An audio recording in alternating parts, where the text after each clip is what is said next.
But before then, please enjoy the ambience, enjoy all of the things that is being displayed, and let's see how businesses can be made.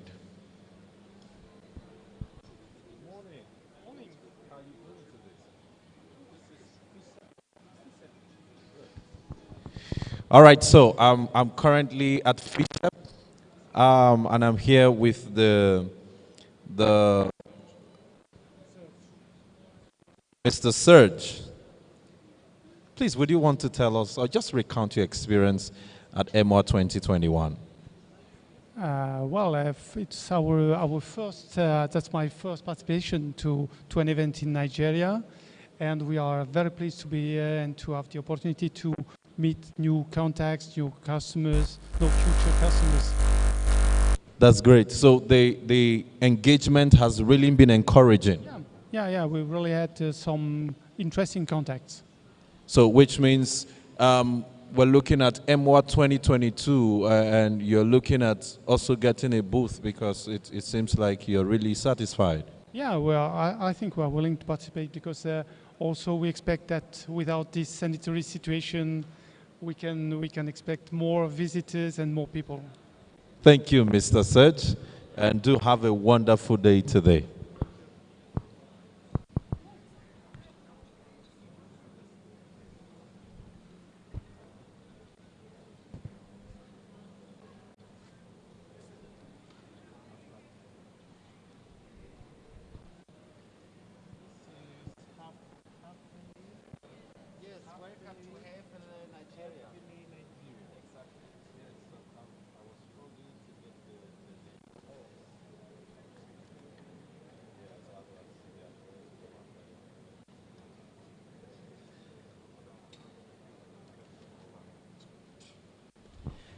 All right, so I'm here at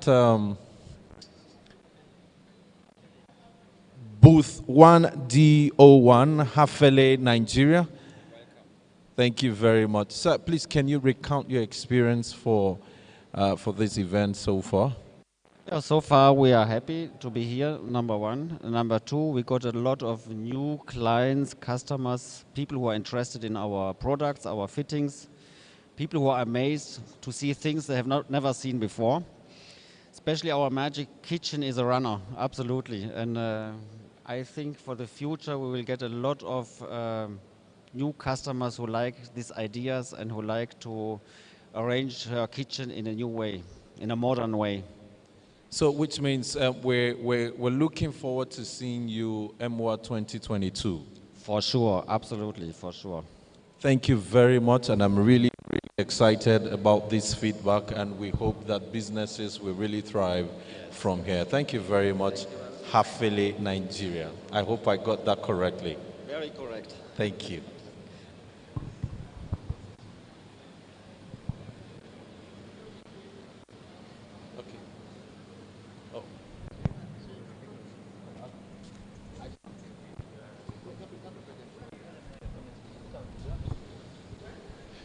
All right, so I'm here at Atlas Copco. In fact, for a start, I think I like the settings, and it's already looking to me like a very organized backup system set up already. And so I'm just going to be having a little chat with maybe the foreman here at Atlas Copco, and they're just going to be giving us a brief of their experience from day one up until today, and then tell us how satisfied they've been so far. Hello, Mr. Edion Uti, which is the foreman for Atlas Copco right here. How are you doing? I'm very good, thank you. Please, can you give us a rundown of your experience so far? Well, so far so good. The program has been satisfactory, being that the notice we got was short. Usually we take a lot of time to plan for this.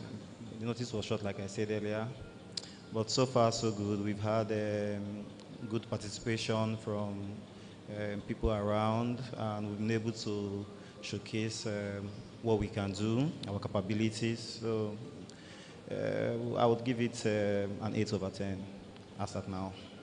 An 8 over 10, that's more or less like, that's more than a pass mark. Thank you very, very much. And like the question I always ask every of the exhibitors, are we looking forward to seeing you in 2022?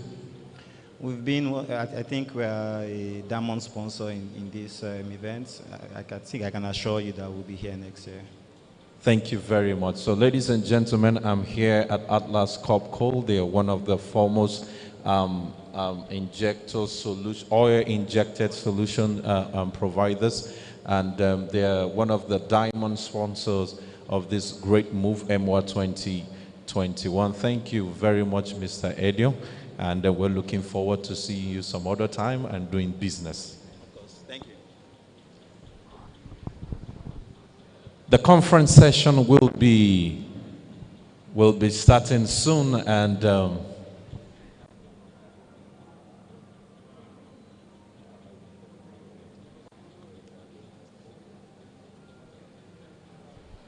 right. Just by the side of Atlas Co, we have Atolog and Rexworth. I will be at Rexworth very soon, but I'm just by Atolog.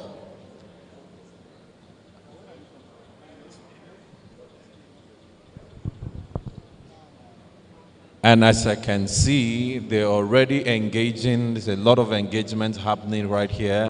And, it seems a lot of excitement in the air. So can I just get someone to talk to? All right, good morning.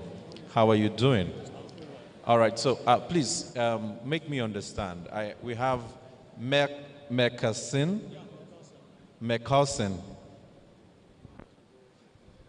Okay, we have Meckerson, and then we have Atolog. Okay, so which is fronting? Okay, Actolog is representing Michelson in Nigeria. Michelson is our OEM, so Actolog is the exclusive distributor of Michelson power product in Nigeria. Awesome. So you've been here since day one. How has the experience been for you? Well, it has been wonderful. I mean, we have been meeting people and trying to, let them know what we do, the product and the services we render, and I think it has been wonderful. The turnout has been good, and we hope that we can also do better, in this. I hope you're sharing this information and all of this excitement with your with Meckerson. Pardon? I said I hope this information and the excitement is getting to Meckerson, because Atolog is a distribution company for Meckerson, and so certainly, Michelson is much more aware that we are here, and they've given us the support that we need. So actually, this program is also, Michelson is on top of it, and we are relating every details to them. Thank you very much. It's really nice having a chat with you, and we look forward to seeing you again, MWA 2022.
All right.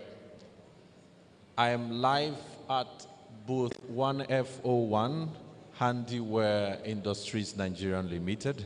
Hello, sir, Mr. Adesilu. Did I get that correctly? Did I get it correctly? Yeah. Awesome. Please, we'd like you to just simply tell us what you do and how your experience has been from day one in this exhibition.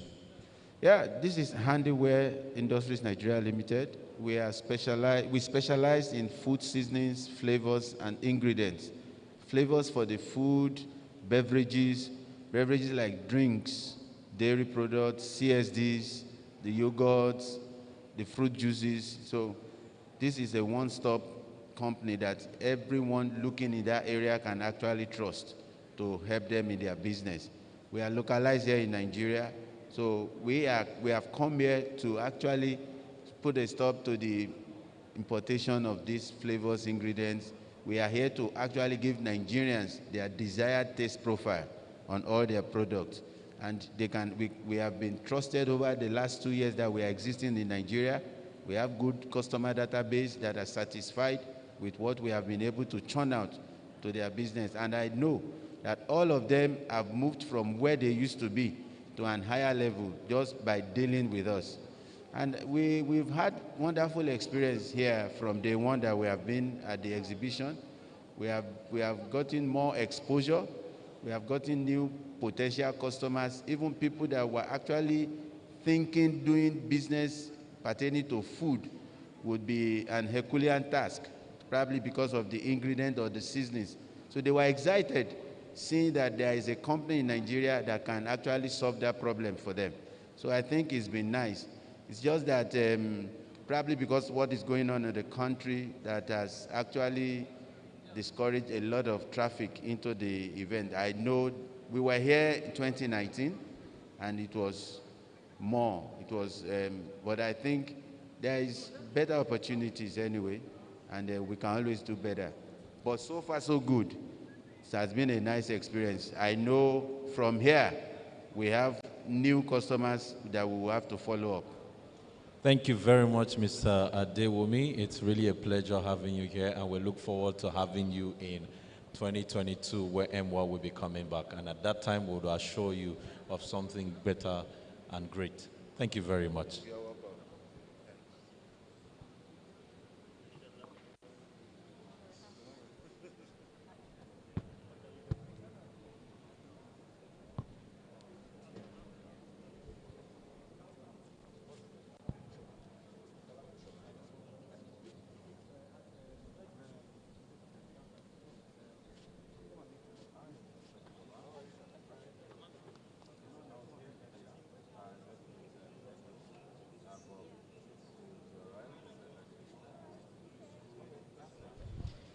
All right, so I'm back at Atlas Copco. I was here earlier. I met with Edion. Here is with Mr. Shola, Olushola. And so Mr. Olushola is going to be telling us what Atlas Copco does and how it has been for you all through the exhibition. Okay, good morning. Olushola Aluko is my name. For us, Atlas Copco, we are a compressed oil and gas equipment manufacturer. We are a Swedish company, and we established a customer center here in Nigeria for the past, I think, 12 years ago. So here, for sure, we are here with our equipment. We are here, as you can see, with our colleagues from within the company, and also with our partners. Those are our distributors. We have 3 of them right here today. So we hope to meet more manufacturers, more clients today before the event comes to a close. For us, we all understood the impact of COVID across board. And so it's already a success show for us. A little bit quiet, but we understand. So next year we will be back for sure, and it will be far stronger than this. I really like the energy and the optimistic affirmation of the fact that you will be here come 2022. Thank you very much, Mr. Olushola. We're looking forward to seeing you. Have a wonderful day today.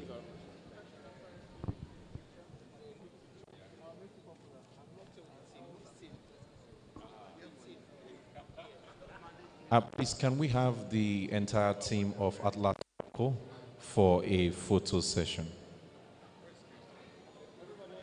Everybody Atlas Copco.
Good morning. All right, so I'm currently at booth 1B11, Rexworth Engineering, and I'm here with your name, please. Yes, my name's Wilson Uko. Wilson Oko. All right, so Mr. Wilson, please, can you tell us what you do and your experience in the exhibition so far? So first off, it's our first time exhibiting in a show like this because we're a new company, and it's been a wonderful experience. We're happy to be here, and we're excited to show the world what we have. We are a packaging engineering consulting company dealing mainly with machines, packaging machines for food, sugar production for packaging, end-of-line systems, complete end-of-line systems and systems that can help you simplify your process. Additionally, we have coding systems, best in the that we are showcasing here today. Currently, you can see on our stand we have a demo equipment, our HRO series manufactured in collaboration with Hewlett-Packard, and it's a fantastic solution to have in every factory. It's for date coding of products, and you should try it. Thank you very much, and it's a wonderful opportunity being here. So what would you say has been the lead generated so far from day one? Yes, in terms of expectations, yes, we see positivity. It shows already that the world is opening to business, for business already, and it's a good catch. So far, the traffic was not so much, but from what we see positive results from what we have done here so far. We expect that in the future we'll have better results and more people coming to the show. Thank you very much, Mr. Wilson Uko. We look forward to seeing you some other time. My pleasure.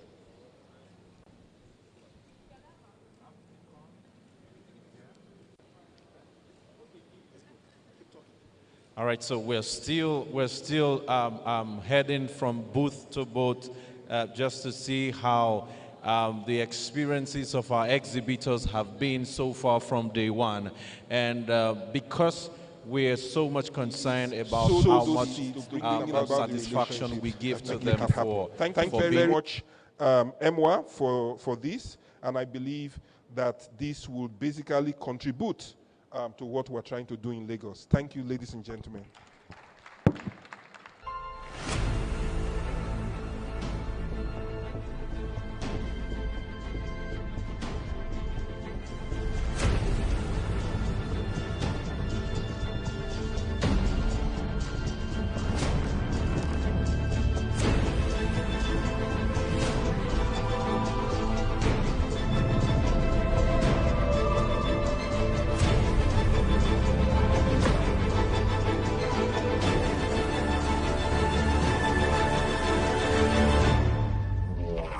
It has been an amazing time for day one. I hope I see you here day two. Thank you. This business into Africa, understand the markets, and we help them develop their market entry strategies. Yeah. Awesome. So what has it been like? Have you really gotten the level of connect and communications as you would have wanted to in the past 2 days? Yeah, kind of. We've met a lot of interesting people and companies, and we've gotten contacts, and the exposure has been great. Yeah, it's been good. Thank you very much, and we look forward to a greater experience today before the end of MWA 2021, and I hope you have a beautiful day exhibiting. All right, so this is African, and we've been told the experiences have been nice from all of the exhibitors we've had to interview today. We hope that the experience gets better today before the end of the exhibition finally. We still have some booths we need to interview. Until then, my name is still Efe Urobo, and it's going to be an amazing ride.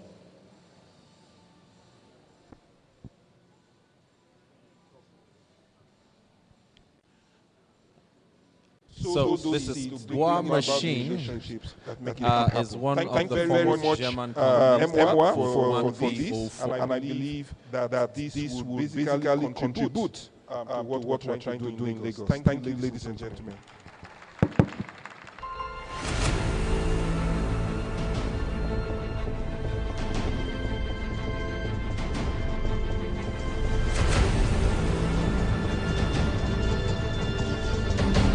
Okay, so we're live at War Machine, booth 1B04, and we're here with a pretty enthused individual who is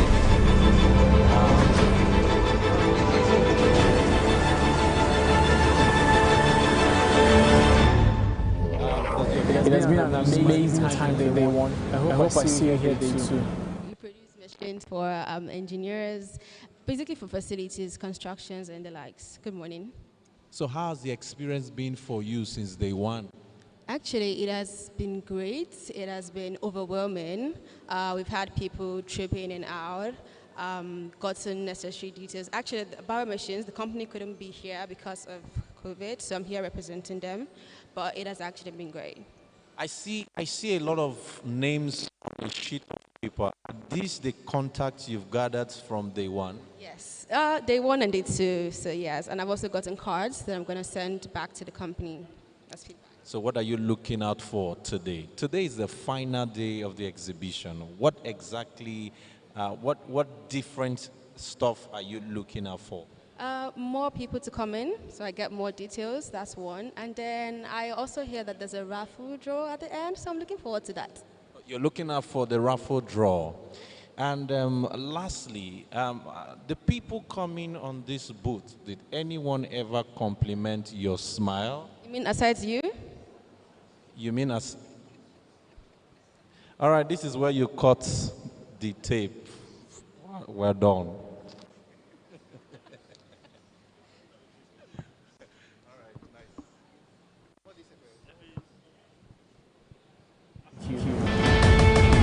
This sow those seeds bringing about the relationships that make it happen. Thank you very much, Emwa, for this, and I believe that this will basically contribute to what we're trying to do in Lagos. Thank you, ladies and gentlemen.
We hope to see an improvement, upward swing in this kind of exhibition. Thank you very much, Mr. Wale. Today happens to be the grand finale, the last day, and we hope and promise that the outcomes for today will supersede all of the outcomes you've had from day one. You want to say something additional? Yeah, basically we also have another kind of machines on display. Of course, the LG compressors, basically sourced from India. Before Briscoe engages any OEM, as it were, we do our due diligence. We are experienced. We are well over 60 years in Nigeria, standing and counting. So for us to engage any OEM, we have done our due diligence. So when you purchase, when you work with our products, surely you are getting the best of the best. Yeah. Thank you once again, Mr. Wale, and do have a very, very good day. All right, so we're still on MWA 2021, heading from booth to booth to see how all of our exhibitors have been faring from the start of the exhibition. We're not done yet. You should follow me to Miho, where we get to hear from them.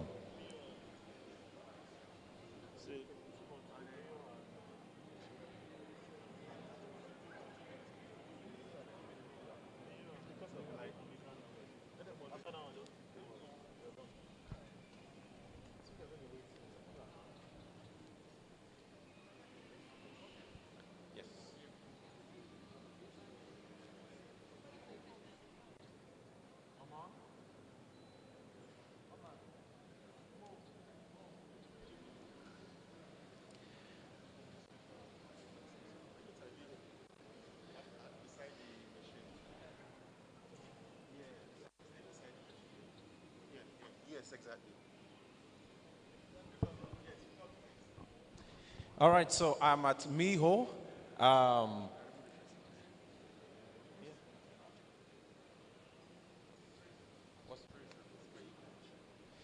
at Miho, and I have Mr. Tunde here, who will be walking us through what they do, their experiences, and how beautiful it has been during this exhibition. Mr. Tunde, how are you? Very well, thank you. Good morning, everyone. I work with Miho Inspection, and what our machine does really is to cater for food safety, in quote, quality assurance for all packaged food, not limited to bottle, plastic, Tetra Pak, and cans.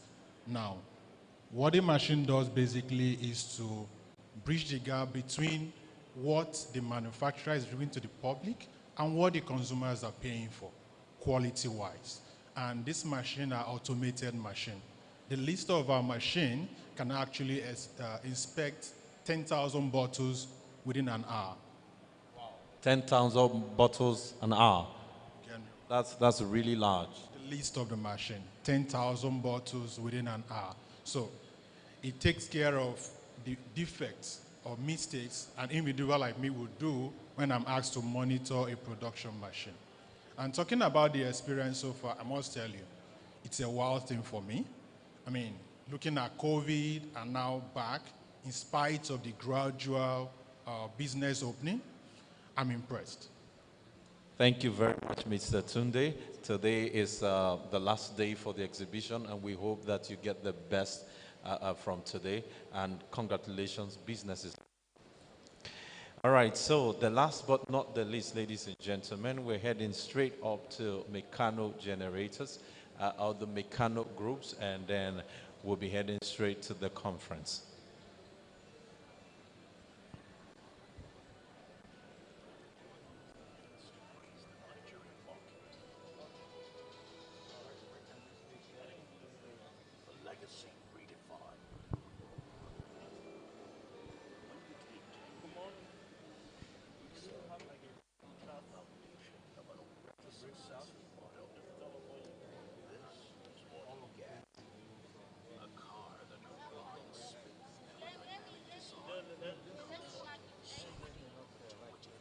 Make sure you talk about some significant things, on the significant things and products.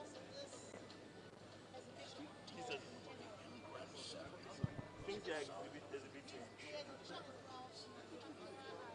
Yeah, equipment, yeah, exactly. Yeah, because,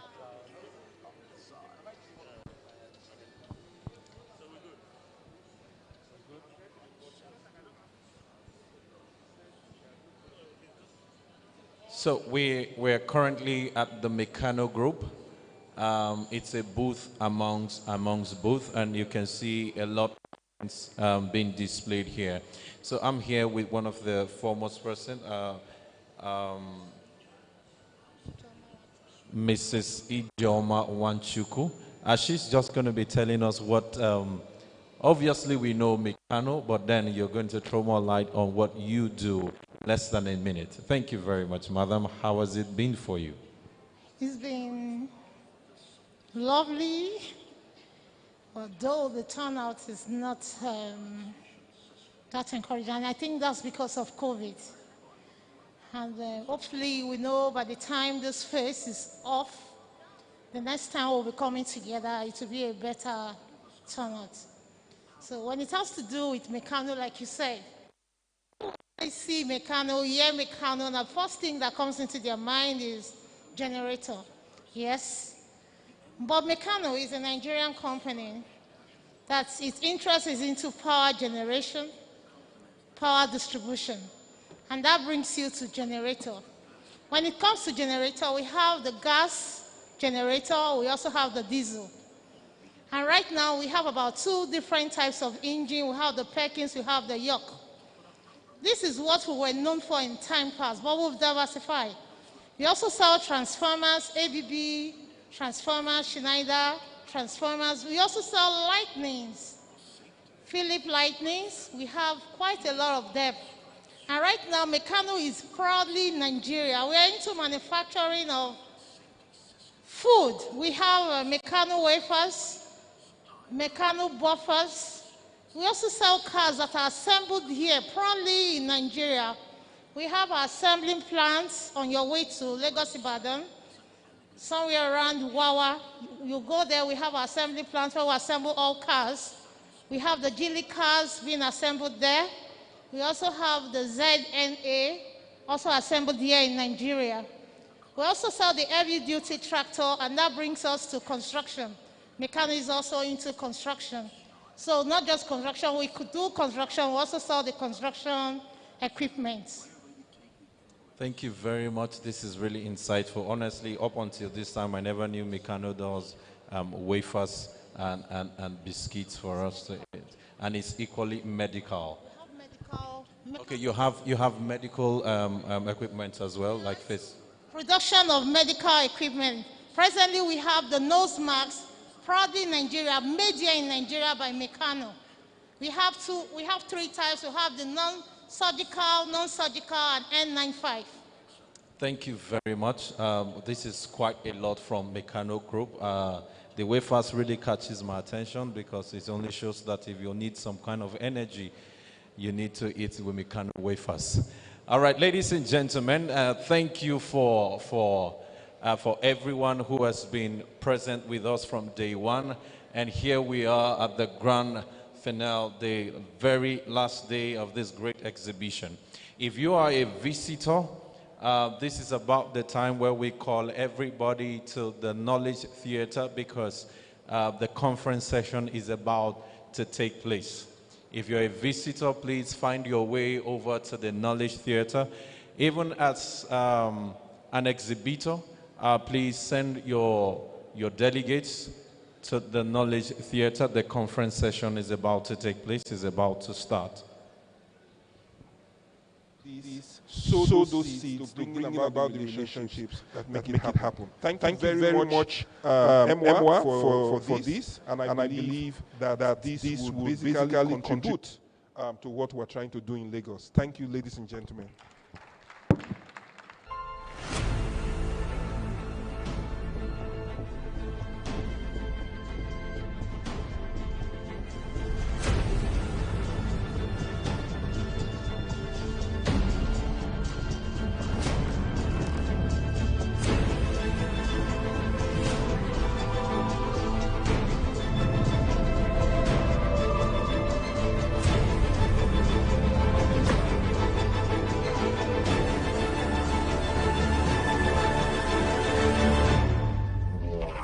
It has been an amazing time for day one. I hope I see you here day 2. Thank you. Sow those seeds to bringing about the relationships that make it happen. Thank you very much, EMWA, for this, and I believe that this will basically contribute to what we're trying to do in Lagos. Thank you, ladies and gentlemen.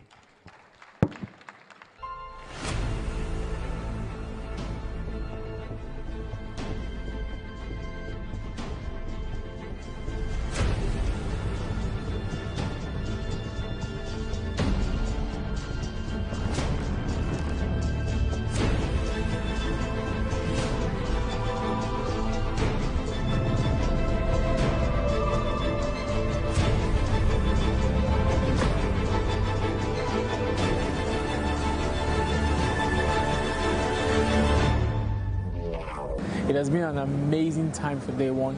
I hope I see you here day two. Thank you. Sow those seeds to bringing about the relationships that make it happen. Thank you very much, EMWA, for this, and I believe that this will basically contribute to what we're trying to do in Lagos. Thank you, ladies and gentlemen.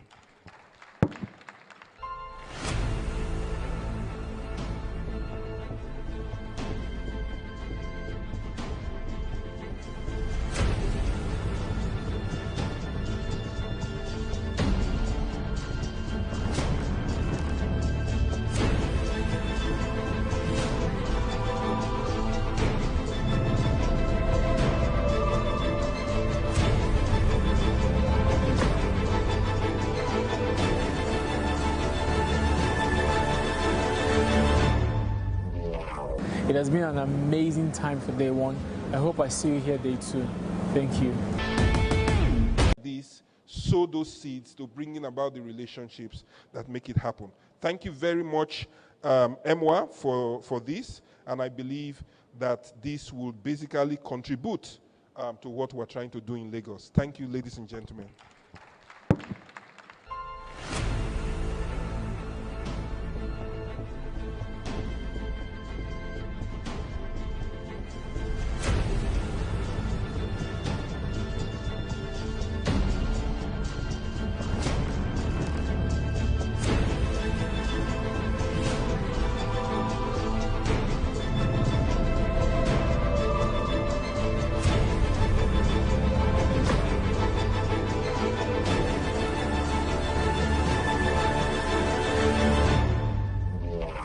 It has been an amazing time for day one.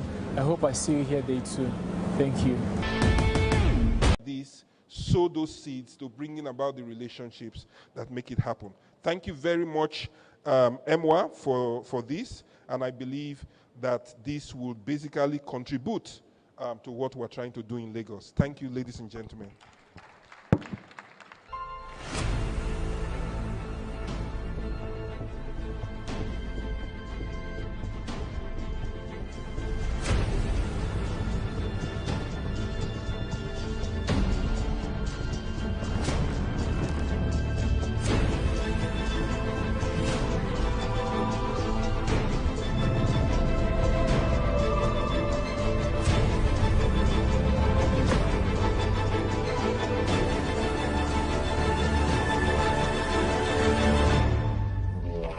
It has been an amazing time for day one. I hope I see you here day two. Thank you. Do you do business in the manufacturing and industrial sector? Then this is for you. Zenith Exhibitions brings you the Equipment and Manufacturing West Africa Expo. Find the latest technology, network, establish new business relationships, and secure new deals. Date 27 to 29th April 2021. Venue Landmark Event Center, Victoria Island, Lagos. Time 10 a.m. to 4 p.m. daily. For more info, please log on to emwestafrica.com or call 0809 1155 499. That is 0809 1155 499. Powered by Zenith Exhibitions. Do you do business in the manufacturing and industrial sector? Then this is for you. Zenith Exhibitions brings you the Equipment and Manufacturing West Africa Expo. Find the latest technology, network, establish new business relationships, and secure new deals. Date 27th to 29th April 2021. Venue, Landmark Event Center, Victoria Island, Lagos. Time, 10 a.m. to 4 p.m. daily. For more info, please log on to emwestafrica.com or call 0809 1155 499. That is 0809 1155 499. Powered by Zenith Exhibitions. Do you do business in the manufacturing and industrial sector? Then this is for you. Zenith Exhibitions brings you the Equipment and Manufacturing West Africa Expo. Find the latest technology, network, establish new business relationships, and secure new deals. Date 27th to 29th April 2021. Venue, Landmark Event Center, Victoria Island, Lagos. Time, 10 a.m. to 4 p.m. daily. For more info, please log on to emwestafrica.com or call 0809 1155 499. That is 0809 1155 499. Powered by Zenith Exhibitions. Do you do business in the manufacturing and industrial sector? Then this is for you. Zenith Exhibitions brings you the Equipment and Manufacturing West Africa Expo. Find the latest technology, network, establish new business relationships, and secure new deals. Date 27th to 29th April 2021. Venue, Landmark Event Center, Victoria Island, Lagos. Time, 10 a.m. to 4 p.m. daily. For more info, please log on to emwestafrica.com or call 0809 1155 499. That is 0809 1155 499. Powered by Zenith.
Hi, welcome to day 2 of the Equipment and Manufacturing West Africa.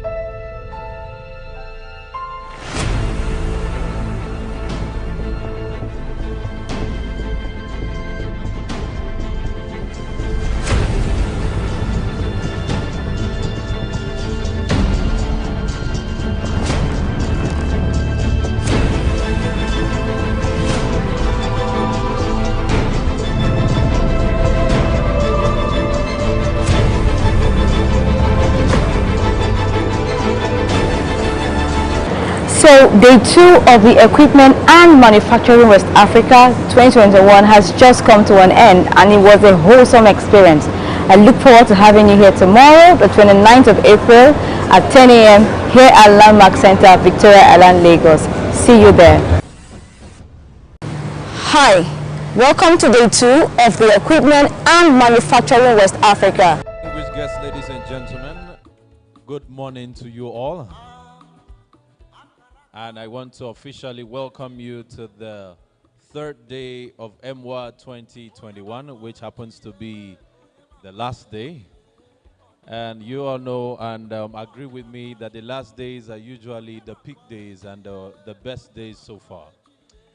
I really appreciate, I can see some faces that have been here since day 1, and it's been amazing. Please, please put your hands together for yourself.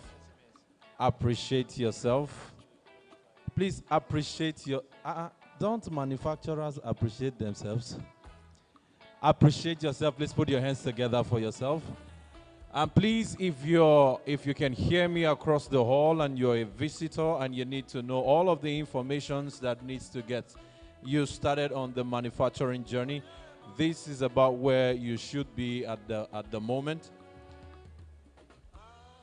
Our speaker is here this morning, and he will be speaking on how to shape the manufacturing the manufacturing sector of the future that we really want. Ladies and gentlemen, whether you like it or not, whatever it is that we've come to achieve in the manufacturing sector, there is always a place called forward. And so the future of manufacturing is what we want to know about, is what we want to be thought about. So ladies and gentlemen, for another 30 minutes, I'd like to bring on the speaker for the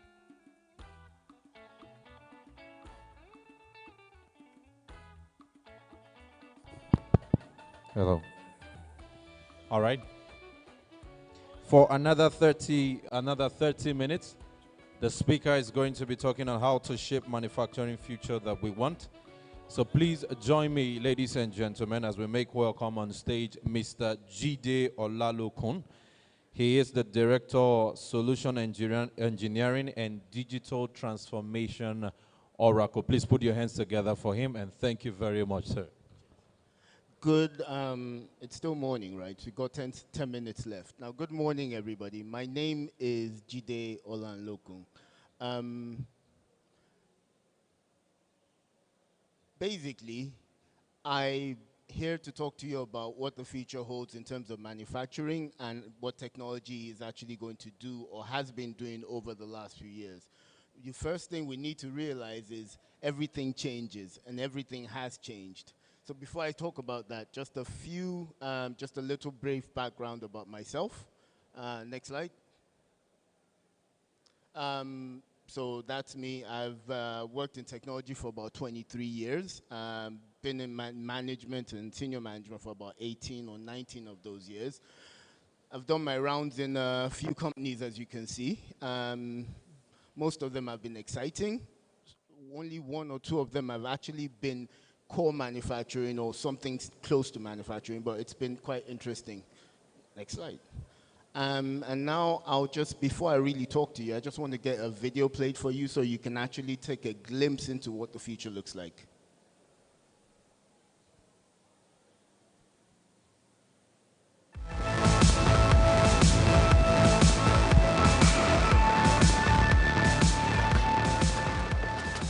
I've never seen a fax machine. I don't know what a Rolodex is. Email? I text or Snapchat. Just because I still love playgrounds doesn't mean I don't know how to encrypt my browser history.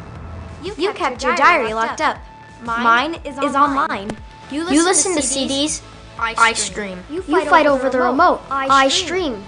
This is my password. Your business is like a shark. You gotta keep moving forward or you die. So, if you want your business, any business to thrive, you've got to face the facts. The world was a very different place back when I was like 5. And by the time I'm like 15, it's gonna be a whole other different place. So learn from us. We're hopeful and creative, and we don't let limitations scare us. And we're gonna be your customers. And your employees. Maybe even your boss.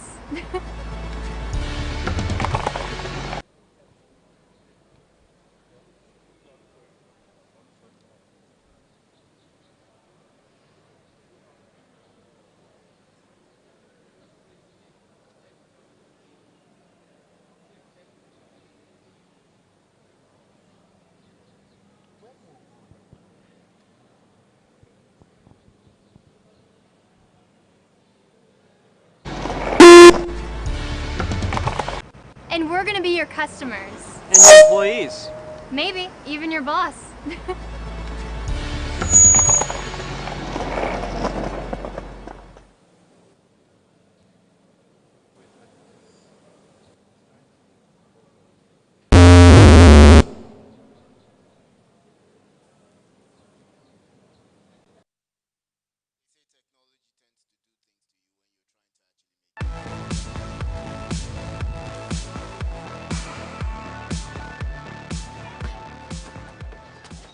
I've never seen a fax machine. I don't know what a Rolodex is. Email? I text or Snapchat. Just because I still love playgrounds doesn't mean I don't know how to encrypt my browser history. You kept your diary locked up. Mine is online. You listen to CDs, I stream. you fight over the remote, I stream. This is my password.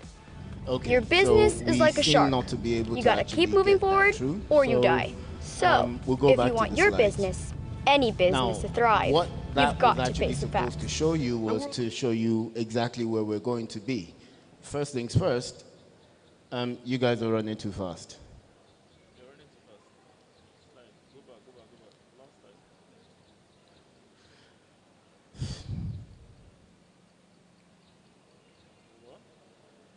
Yeah. So the video was actually supposed to talk to you about the future. One funny thing that we tend to not realize is a lot of the people that are going to use the tools that we're doing or things that we're creating now are the next generation. Most of the people that are using most of the laptops, most of the devices, the cars that we're talking about now are actually in their teens or early 20s right now. Most old people don't want to. Half the time you look at your phone and you're thinking, I'm not reading a manual, but you give your phone to a 10-year-old and the kid already knows what to do with your phone within seconds. And that's where the future is going. A lot of the things we're using now actually transcend from the person to the application and then to the idea of what's next. Next slide.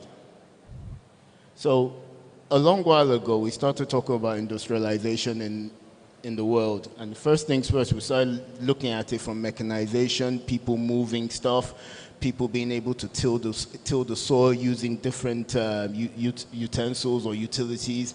And then it went on to Industry 2.0, where we started producing things in a mass in a mass production environment. You started seeing factories in Eastern Europe, you started seeing factories in Africa processing items. Then it went on to 3.0. Guys, slow down, please. But this is a good slide, so let's talk about it. So first of all, it was about agriculture. The world actually started producing food. Next thing you know, Thomas Edison and Nicholas Tesla started producing electricity, and we started lighting up the houses, lighting up our streets, showing everything that we want to do. Once electricity came into play, automation was the next thing, the next best thing that came around. We started seeing things from a different light, using electronics to actually power different things, just like computers. Midway between that, we started discovering globalization. China started developing products. China grew as a powerhouse for manufacturing. China led the world in detailing just-in-time technology. And as of today, we've reached industrialization, which is Industry 4.0. we've actually started getting to a point where everything is digital. If I want to order something now and I know it's made in Norway, I send an email, I send my specs, I send a file, and the manufacturer has everything you need. But the next wave, the actual next wave, which was what the video unfortunately was supposed to show you, is that Industry 5.0 is actually about personalization. You could wake up today, look at that car and decide, you know what, that car looks nice. I want that car, but I don't want it in red, I don't want it in wine. I want the wheels to be different, I want the car to be gray, I want the top to be, you know, a moonlight scenario. I want everything different. And that's what the next wave of the industrialization is actually bringing up. It's a personalized service coming from a manufacturing point of view. And the question we need to ask ourselves are these: what skills are needed? Will the skills of today matter tomorrow? And does the future include you? And they're very key questions to us, because if we start looking around, we start realizing today you want to learn how to design a web page. Unfortunately, there are already platforms that teach you, that can let a novice do that within seconds. So will your skill be relevant in the next 5 years? No. Today you want to learn how to paint a room, but there's already a machine that you can put in the middle of the room, and by the time you come back, it's finished painting it, even to the best detail that you won't get a human being to do it. Do you need a person to do that? Not really anymore. So the first thing you need to start talking about when you talk about manufacturing in the future is the people. Do you have the right people that are going to actually build the future for you? As an organization, do you want the people that you have right now to actually be involved? If the person can't deliver, why do you have the person in the first place? And then the process. How is the process that you have working for you? Do you have a process that's so interwoven, so tight that it doesn't allow for any flexibility? Then the technology. And in truth, everything has changed. Every 7, 8, 10 months, there's a brand new iPhone that actually has more power than was used to run the first computer. How do you determine what you need to use to actually move forward for the future? Next slide. So, for the future of the factory floor, you have to start actually asking yourself, what is going to be the factor that's going to change the dynamics under which you work? First things first, manpower on demand. A lot of professional workers, be it technology, be it engineers, are now consultants. They don't have a straight jacket job anymore. They come in, they do a job, and they walk away. So most of the time, what's going to happen is going to be a manpower on demand scenario. You're going to have the ability to actually hire a person. Person comes into your organization, does what they need to do, and they walk away right after it's done. Sometimes you have a skill transfer, sometimes you don't. It depends on what you hire the person for. And then you're going to also have a community of contributors. If you have a person doing the design of your product, you have somebody else doing the 3D building of your product, you have somebody else handling whatever it is, be it supply chain, some other management task. That's going to be what they come in to do. They come into your organization, they build that feature, and they walk away. And you're also going to have to start dealing with people that are going to be working using algorithms. And these algorithms are going to be based on how you determine the data that works for you.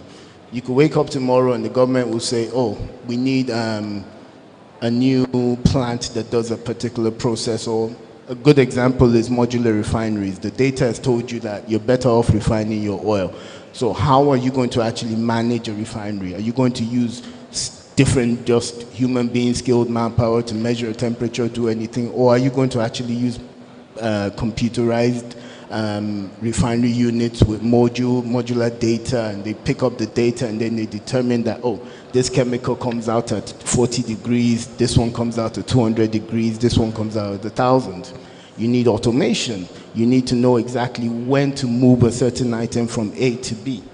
You also need to engage your workforce. The problem we all think about is, the problem we all have when we talk about technology is the fact that everybody thinks it's going to take their job away. People never really realize that technology actually needs human beings to power it at the end of the day. So your skill is actually what's going to run the technology or run the platforms of the future or the factories of the future. Next slide. Next slide, please. So I'll give you a typical example of a workplace of the future. I don't know how many of you, by a show of hands, have seen Google offices or Microsoft offices and seen how laid back, how relaxed they look. The first scenarios that are going to happen is in the factory of the future, there's not going to be any more names or Oga, Mr. Boss, whatever. It's going to be first name places. It's going to be open plan. It's going to be like this. You're going to be able to see through what's going on the factory floor. And that's going to be key because Mr. A working down there waiting for the actual product to get to line Z needs to see that you're doing it right for when it gets to him. You're going to have a relaxed culture. In, I think it was one of the Ford factories in Michigan or wherever, a lot of the people in the 80s started wearing jeans. And when they were asked, why are you wearing jeans to work? Why aren't you wearing overalls? They said, look, the jeans are actually more sturdy. Anything pours on it, I can get cleaned. Anything rips it, it's fine. It's more comfortable to work in this than to work in an overall that gets spilled, that gets hot oil poured on it. And that's key for the worker themselves. The technology companies focus on a relaxed environment. The manufacturing companies need to focus on a practical environment because that practicality is what will help them actually move on and be able to actually deliver the product they need to deliver to you. Next slide. Now, how do you plan for the future or for the manufacturing future that we want? First things first is to plan to build your fortune for the future. Now, industries are going to actually have to learn how to manage their future proofing. You can't build something or you can't plan to build something today that's not going to be relevant in the future. Typical example is Dangote Industries. They're building a refinery down the road, well, quite a bit down the road. Now, most of what we hear about the refinery seems to be like large engineering project, a big catalytic converter, a big this, a big that. The man is deciding that, you know what, I'm going to build. But I'm not only going to build for the country I'm in, I'm probably going to build to cover a large amount of, a large space of Africa. And in doing that, he's planning for his future. Oil is going to be irrelevant in maybe the next few years, granted, but what he still sees is that there's still a market in Africa, and he's building that here and now. Planning and adaptability. The ability to actually have a plan A, B, C, and D when you're going into industrialization is key because if you are straitjacket in your thinking, things might fail. Plenty of scenarios have shown us that, you know what, in order to build something that's sustainable, you need to actually have a backup plan and a backup plan for that, especially in Nigeria. If you plan to use Ikeja Disco or Eco Disco, for instance, and that's the only power output you have, you'll be in trouble. Your secondary plan has to be off-grid power and solar and what else. Data-driven decisions. In a manufacturing environment, most of what you produce is actually driven by demand and supply. So if you're going to produce 200,000 units of, be it cocoa powder, and you find out that your suppliers or the people that actually take product from you only need 2,000, what do you do with the rest? How do you manage it? Where do you keep it? The decision to actually make 200,000 in the first place, who made that decision? Was it a product manager's decision or a sales decision or a business decision? Those key things that you have to put into place before you actually go into manufacturing are going to drive your decision. And then designing what you might call a digital future. Most organizations as of now have to start thinking to themselves that when I produce this product, how am I going to sell it? Is it going to be just about, oh, I produce a product and I send somebody out to start singing Honeywell, Bam Bam Bala and everything? Is that going to be the way I'm going to sell the product I create? The product you create has to have a tie-in to the people you want to sell it to. St. Louis Sugar has been in Nigeria since I was in, I think, primary 6. In fact, probably before. And I've never seen a commercial. That's a product that has its own life. It's built its own life by being there. But other products such as milk, I don't know, Indomie noodles, little things that make a big difference, they already know who they actually are targeting as a market. They already understand their target audience, and they already create and build products to suit that audience. And that's how and they do that using data and designing their product to actually suit a perspective. Now, this is what the next factories of the future are going to look like. They're all going to be determined by the Internet of Things. A floor manager is going to be able to see off his phone how many products have gone past this particular stage at any given time. He's going to maybe be able to put a VAR glass on and see exactly what stage everything is in. He's going to be able to use a blockchain to actually check out who's ordered his product, what state the product needs to be in by a particular time, and in what way it's going to be relevant to him. He's going to be able to actually put on a smartwatch that will tell him how many feet he's away from a certain scenario. And most of the time, most of factory workers are even going to be able to clock into a factory by just tapping their watch or their phone on a particular sensor to say, I've clocked in, I'm clocking out. They're going to have driverless vehicles. I think there's a study, I think it's in Sweden or somewhere right now. Volvo is creating trucks, the same type of trucks that we have going from Apapa to Lord knows where. They're creating trucks that are going to be delivering certain products, driverless. And that's literally the future that we're talking about. You're going to have modular equipment. You won't have humongous capacity that just produces very little things that will be used.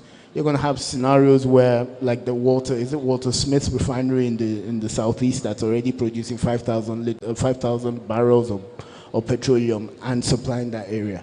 And you're going to have cobots. These are sort of like computer-aided robots that actually deliver a certain product or certain service to you. They're not big, they're not humongous, they're just like robot arms, and all they do is actually do a certain service to a pristine nature that we don't do as humans. And you're going to have computer vision. That's key for scenarios where you have detailed and delicate capacitor production or something or the other. People that make your phones, for instance, you have little devices that need precision guidance. And how do you build that future? You build it using innovation. If you build it properly, people will come. Typical example is Flutter Wave and Paystack. Everybody thought InterSwitch was the king of everything. Suddenly you find Visa, MasterCard chasing Nigerian payment organizations to pump money into them to actually give you an alternative. And you cannot do it alone, so you need collaboration. One thing that is very clear is that Nigerian companies don't collaborate. We tend to always want to do our own thing in our own way, but if you look at it properly, if Cadbury, for instance, decides to partner with an oil palm company like Okomo, for instance, and they both go into collaboration, and Cadbury says, I'm going to buy X amount from you, and we're going to create this product together. There's probably a bigger cake for both of them, rather than the little cake that they both look at. You're going to need creativity. And that's one funny thing that to me, because Nigerians are some of the most creative people in the world. They go everywhere in the world and they can create a ton of things, but right here, people tend to feel, if I'm not asked, I'm not going to create it. And you're also going to need humility to accept that things change. We fail to acknowledge that there are changes within our environment, so we do not want to actually adopt change as quick as possible. You tell people to register for maybe NIN or BVN, and we say, no, we don't want to do it. Why should we link our phone to this, to this, to this? The truth is, anywhere you go in the world, you are actually linked and tracked, or well, not tracked, but linked to a number that's actually a social guiding number to make sure that the government knows who you are or what you're doing. Also, the most important of all, for this to happen, you actually need great leaders. Now, a great leader will actually engage you, understand you, teach you how these things will work, tell you exactly why we're building this particular manufacturing chain, and guide everybody to show that, you know what, this is what we need to do in order to make an organization succeed. A bad leader will just shrug their shoulders and say, just go and do it, which is what we get a lot of the time. Next slide. So, I had a limited amount of time because we started late, but I did save time for questions. Anyone? Cool. Thank you very much. Please put your hands together for Mr. Jide. Thank you very much. Ladies and gentlemen, please, Mr. Jide, please can we have Mr. Jide and,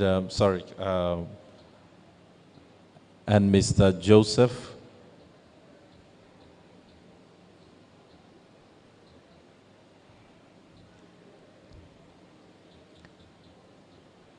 So Mr. Jide and Mr. Joseph will be going on the ground tour. But before then, they will have a photo session before the next speaker will be brought to the podium.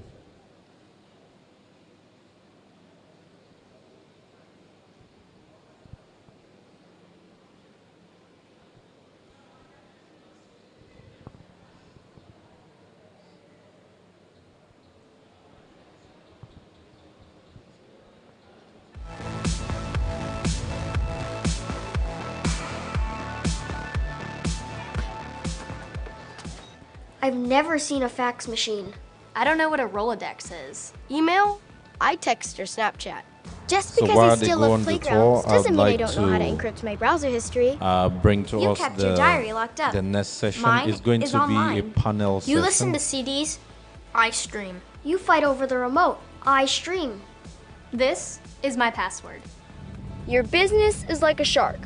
You gotta keep moving forward or you die. So, if you want your business, any business to thrive, So you've our got next to face session the will facts. be The strategic world was a safety very different management in the place manufacturing back when I was industry. like 5.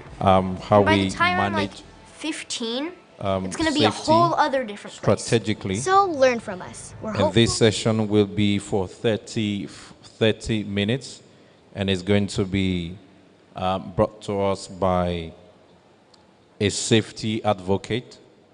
He is the executive director, the Safety Advocates. Ladies and gentlemen, please join me as I make welcome on stage Engineer Jamiu Badmos. Please put your hands together for him.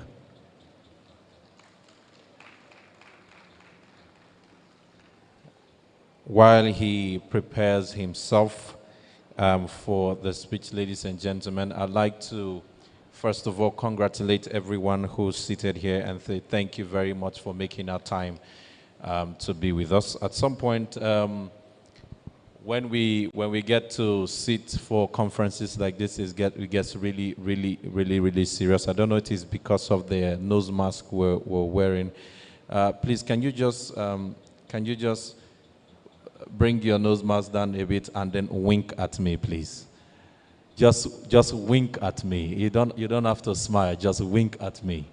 All right. So after Mr. Badmos' section, I think I would like to do something that will make us ease up a bit. Mr. Badmos is here. Thank you very much for joining us.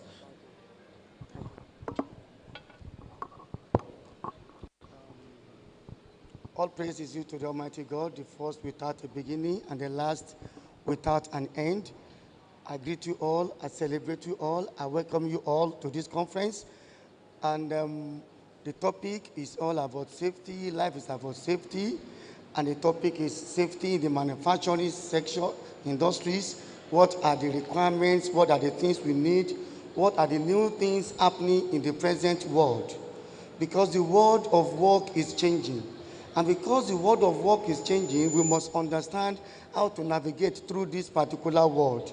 As at 2 years ago, a year ago, all we were saying was that the future of work will come in the next 10 years, next 15 years.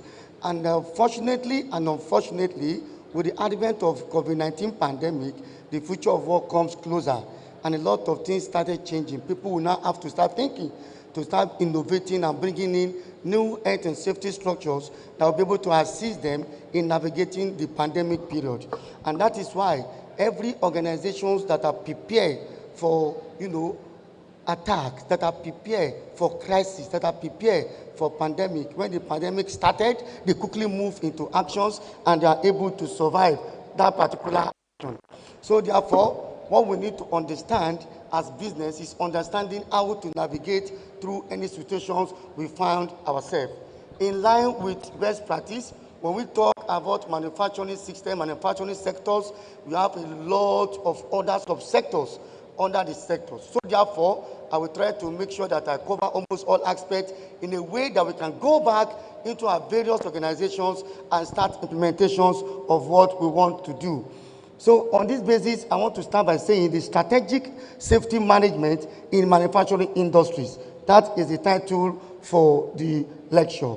As I've said, I salute you, I celebrate you in the new greetings of the present moment. If you remember, if you greet like this those days in campus, all of us here know what it means. But now, it is now a general greeting for all of us to do. We don't want to shake, now we do elbow greeting. Very important. Having said that, today we are going to touch some critical aspects of health and safety with respect to manufacturing. We will look at health and safety concept. We will come to ISO 45001, 2018. We will now move to the future of work and what is going on in the sector presently outside the country and part of the country. Then we will now talk of the pathway for us to start talking about smart safety management system. The world is changing. We need to change with the world. Start talking things that are smart. Start using mobile phone to achieve some things we want to do.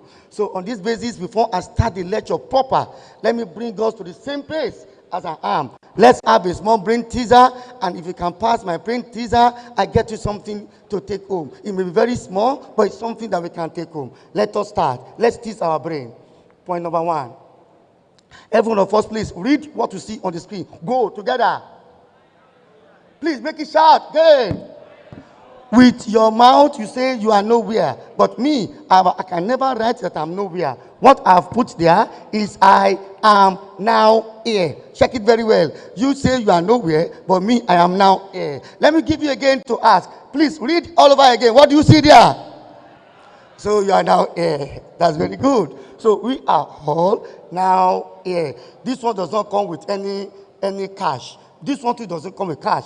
What do you see on the screen? Because as an health and safety person, you must be very meticulous. You must have a third eye, not just looking like normal eyes. You must have a third eye. What do you see on the screen? Go. What do you see? A frog? Fantastic. Again, is that all? Us. God bless you, my sister. Are you a safety person? Because you are having third eye. If you have just two eyes that we have, you are going to see a frog or a toad. But by the time you look at it very well and you bend your head like this to look up, it will be like the head of us. So in health and safety, whether manufacturing or anywhere you are, you must have third eye. So I can be able to observe all the hazards and point to them and get everything solved. The next one, this one comes with a recharge card. Small money. 2,000 naira recharge card. Any network. Captain Ali is the captain of the ship. The captain of the ship is Captain Ali. What is the name of the ship? If you know the answer, 2,000 naira recharge card, that shows you understand it and safety very well. Read it very well, very fast. Mr. Moderator, you are not part of the competition. Because, Mr. Moderator, you are not part of the competition. You are looking at it so much. You want to get my 2,000 recharge card. Okay, who is speaking first? Yes, madam. Captain Ali. Ali, thank you. Close to the answer, but not the answer. Yes, my brother. I just pray you don't get it. The sheep. The sheep. The sheep. Okay, remain small. D. D. Oh, remain small. D. D. Health and safety. You must be. Yes. Captain Ali. Captain Ali, remain small also. Ali. Not Captain Ali. Ali. You. Ali. Okay. Okay, let me stop here. I have seen that you cannot get it. Let me keep my 2,000 recharge card. Now look at the screen. Captain Ali is the captain of the ship. The captain of the ship is Captain Ali. What is the name of the ship? A lot of us in health and safety, we assume a lot. And that assumption is killing. When you assume and say this doesn't mean it has been there for 20 years, it will kill someone. Look at the screen very well. I didn't put question mark under what is the name of the ship. I didn't put question mark. If I put Emwa is the name of the ship. So that what there is the name of the ship. Because I never put question mark. You are the one that assume that there's a question mark. Check it again. What is the name of the ship? No question mark. The name of the ship is what? What? Let's say it in Yoruba or Pidgin English. Captain Ali. Now him be the captain when they drive the ship right well. The captain when they drive the ship right well. Now Captain Ali. What? Now him be the name of the ship. What? Now him be the name of the ship. So the name of the ship is what? In health and safety, thou shalt not assume. Your assumption can lead to more incidents. I don't know where to start again. Where to start the class is so wide, manufacturing. So I don't know where to start. I'm starting thinking now, where can I start this particular, aspect, manufacturing? The first part is for us to look at it from the angle of introduction. Let's watch this video. Watch that simple video. That man, you can see him now. He's working, going to go and do some work. On getting there, he received electric shock, and the man, fainted, collapsed. We can change this model nowadays. This man is become digitalized. He has no gloves. But when he gets to the place, same thing. The next thing that happened to him is wearables. Tells him, man, go and put on your PPE, put on your glove. This is what is happening in the world of today. We can digitalize and make things work for us. So therefore, understood this. The next thing is to look at the big picture. In the whole world today, 7,500 people are dying as a result of unsafe and unhealthy workplaces. Out of these 7,500, 6,500 of them is as a result of work-related diseases, while just 1,000 is about injury that we have. So therefore, with these statistics, WHO now corroborated the work of ILO by saying over 2 million of people we are losing every year, and a lot of back pain issues, 37%, is as a result of work-related issues. And of course, asbestos is killing, and a lot of carcinogens, chemicals that cause cancers, they are affecting a lot of us, up to 152,000 in the present world. In every workplaces that you have, the most important thing for sustainability is 3 key important elements. 1 is the people, 2 is the profit, and 3 is planet. The people, your workers, those who work in your company, your customers, your interested parties, they are very important to the management of your health and safety and to the success of your organization. And that is why health and safety is a critical element of sustainability. And very important, as we know. Watch this particular clip here. This is a manufacturing setting gotten from CCTV. See the accident, see how machine will entrap people, see how machine will cause accident on people. Then people must understand how to manage this machine. The truth of the matter is, whenever accident happened, you spend a lot of money. You spend money on compensation, you spend money on the hospital bill, you spend money on other indirect costs like regulatory penalty and others, operational loss, moral consequence of your staff. All these one constitute losses. But the truth is, let's ask ourselves, why are we even having accidents in the manufacturing sectors? There are more accidents. Why are we having them? That's a very simple question we should ask ourselves. Because of time, let's go to one of the critical places. Workers. Me and you that work in the manufacturing company, straight at the shop floor, straight at the manufacturing ground, we cause a lot of accidents. In some of my researches, I've been able to come up and say workers are divided into 3. The first one is non-compliant workers.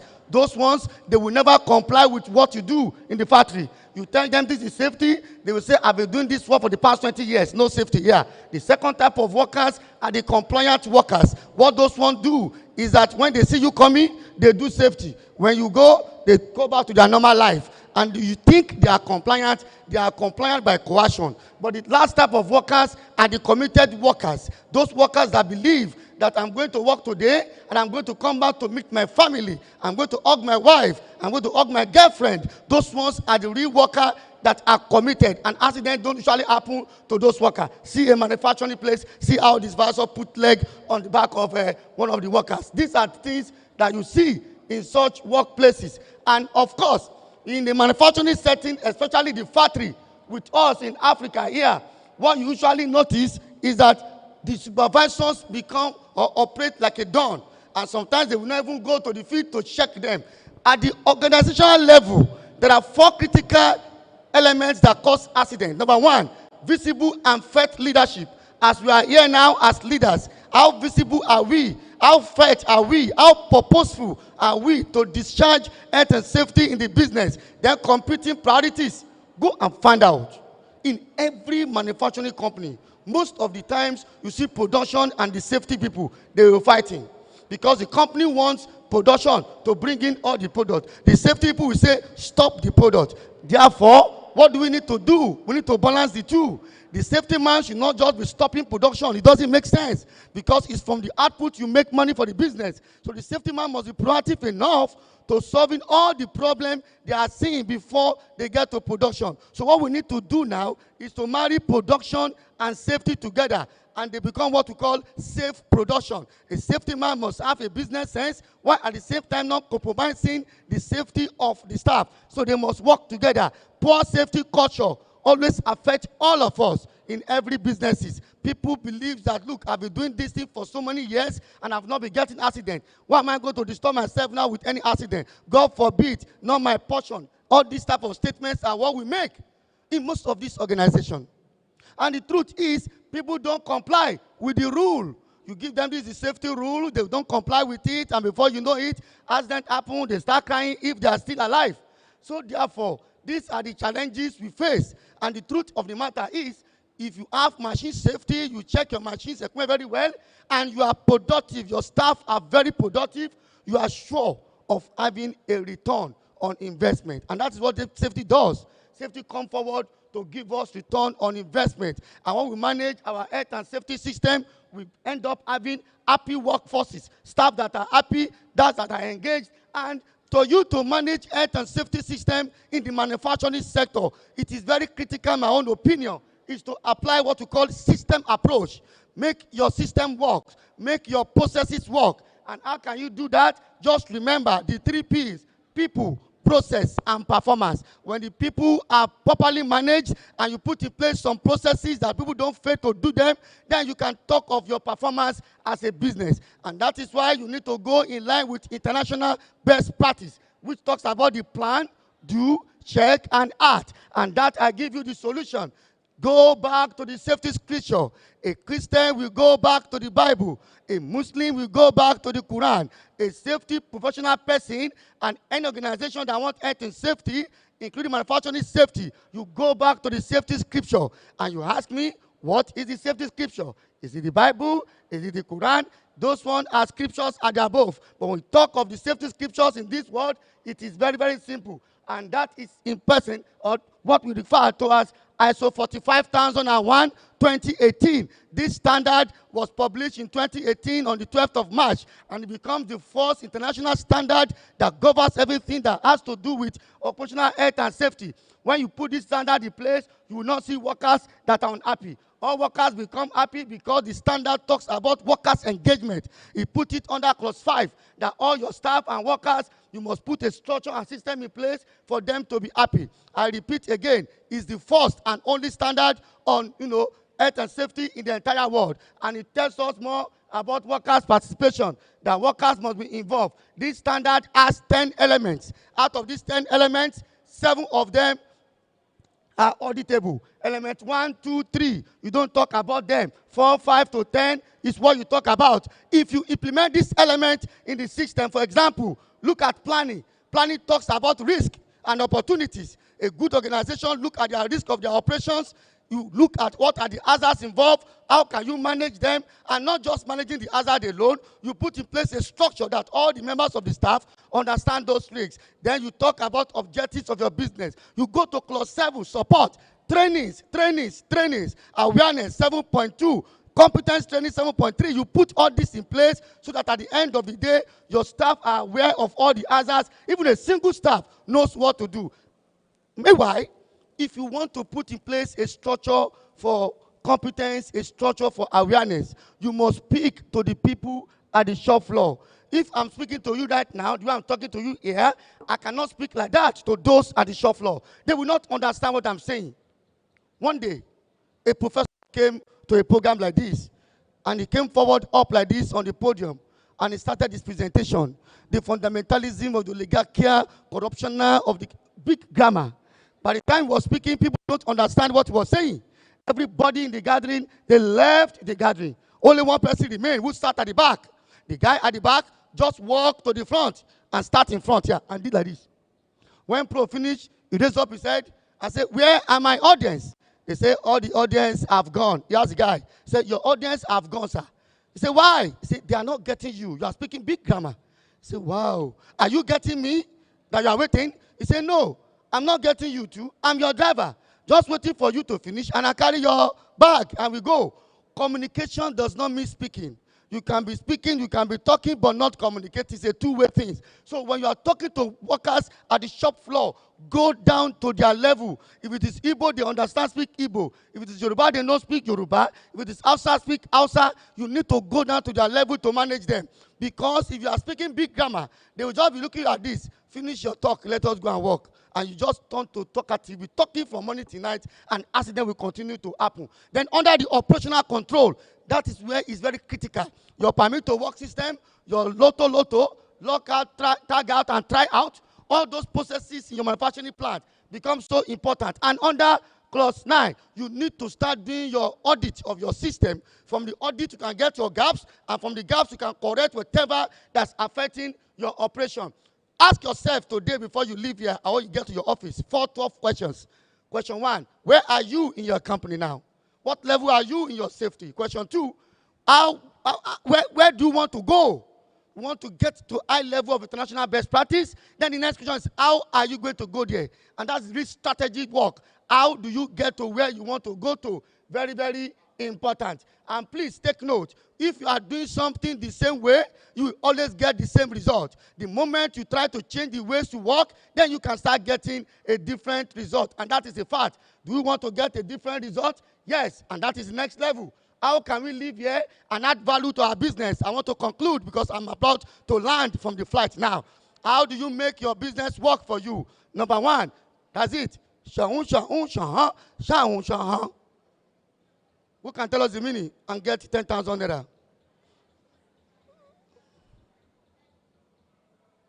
When disaster strike,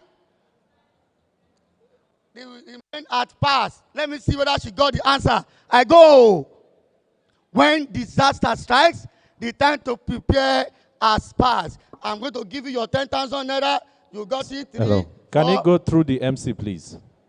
Okay. Can the 10,000 go through the MC? For you to take it? Check for you to take it or for her to take it? So I will discuss with her later. I'll give you when I finish now. It's your money. I'll give it to you. Maybe you are in one of my classes before. Or you just got it? It was showing before. No way. No way. We will discuss that one. We will discuss that one. I didn't know that has shown. What it means is when disaster strikes, the time to prepare has passed. If you are doing wedding today, you cannot go to the wedding and start learning how to dance. You must learn how to dance before the wedding day. What I'm trying to say here is that all manufacturing plants start preparing for crisis. Prepare yourself with your business continuity management and know how to prepare for crisis. Number 2, please start discussing issues on using balanced scorecard. The world is changing to a lot of innovative strategies. Instead of using the old way of reporting, move on safety into balanced scorecard, where you talk about the customer, you talk about internal business processes, you talk about learning and development, and you take yourself to financials. You start making safety to be adding value to the business. Please, these are the keys to make sure that we do safety. Number 1, the keys are 1. The keys are 1. We must be ready to support health and safety drive in whatever we do. Number 2, they've given us all the safety requirements, safety cover to assist us, equipment to assist us. We must follow them. Number 3, we must ensure that everything we are doing with safety is in line with the best practice. Number 4, attitude is key. Attitude, our behavior, the way we operate is very important. Attitude is everything. And if you have the attitude, you can be able to navigate through all the systems that you have. Without any fear of contradiction, I want to say that if we don't innovate, we are going to break. Let us innovate now. Let's start thinking about innovation, because if we don't innovate, then breaking is coming up. A lot of things are happening in the world. Some companies today, they don't exist any longer because of COVID-19 pandemic. Why? Because they refuse to change. According to Charles Darwin, he has put it to us that, look, it is not the strongest, it is not the most intelligent, it is not the most brilliant that will survive crisis, that will survive pandemic. It is the most responsive and adaptive to change. If you quickly adapt to change, as we are doing now, then you can navigate through such a virus. Therefore, I want to say, without any fear of contradiction, to end the class, that all of us here, we should start thinking of digitalization, start thinking of bringing in technology into driving our processes. We will give you the slide. You watch some videos there on how you use robots to continue to do work. And please don't be afraid that they are bringing robots. I will lose my job. You just need to upskill yourself. Upskilling, upskilling, upskilling. Robots cannot do all the work. Human being must control robots. Human being must control automation. So don't be scared. Just know that you just need to upskill yourself and work becomes faster. Finally, the plane wants to land with a message for you to take home. When you look at the plane mirror, when you get home, the person you see on that mirror is the person responsible for your safety. If you see the village woman from your hometown, then she's the one controlling you. But if you see yourself, then you are responsible for safety. Everybody go along with me. Everything we do is teamwork. And it is one for all for one. Everybody go ahead. One for all for one. Because we believe in humanity, that we must not lose this life, that will save all our colleagues that are working everywhere that we work. On this basis, I want to say thank you very much for giving me this opportunity to address our colleagues and to address the audience. Thank you very much. Thank you. Thank you very much. Please, a round of applause. This is really amazing and energetic. Interesting. Hello, sir. Please, before you leave, I would like you to have a photo session with Mr. Joseph. Really, really amazing. Someone just won 10,000 naira just like that. And I noticed this lady in particular. She's been here from day one, and she's been really engaging all of our facilitators and speakers, if you say so. And I think it has paid off for you. Today's the last day. There are a lot of things to go home with, right? There's going to be a raffle draw at the end of everything today. You never can tell. Please look to your left-hand side. What do you see? How many of you desire a Meccano? Why? Raise your hand. Have faith. Is there anything Meccano? Anything Meccano. All right, so for saying anything Meccano, I want to give you one of the things that Meccano has got to offer. And that is to say, but do you know that Meccano offer nose mask? You know they offer nose mask? Do you know they make biscuits? You know they make biscuits? Ladies and gentlemen, just by your side is Meccano biscuit and Meccano nose mask. Enjoy. Listen, this nose mask is so healthy that if you decide to chew it, it will give you energy. But please don't try this at home. All right, from the stables of Meccano, they're offering us free nose masks and biscuits as well. It would have been very complete if Meccano was doing water, so that as you eat the biscuit, you drink water. But now, after eating the biscuit, there is a food court by your left-hand side. Should you're choking on the biscuit, they sell water there. All right, so it's easy for us to flow. Are they done sharing? You can take for your family. Take the nose mask for children yet unborn. I can see a lot of things happening in front. Thank you very much, Mikano. Thank you for this initiative. We really do appreciate you. The next session is a panel session, and without wasting further time, ladies and gentlemen, we'll be discussing on the prospect and the opportunities that that is availed us in the micro, small, and medium enterprise. And to do this, ladies and gentlemen, I'd like to bring on stage a person of Mr. Sheyi Olurotimi. Please put your hands together for him. He is the founder, MSME Africa. Please put your hands together for him. If you are not eating any biscuit, please use your hand properly. Let's just give him a round of applause. Thank you very much. You're welcome, sir.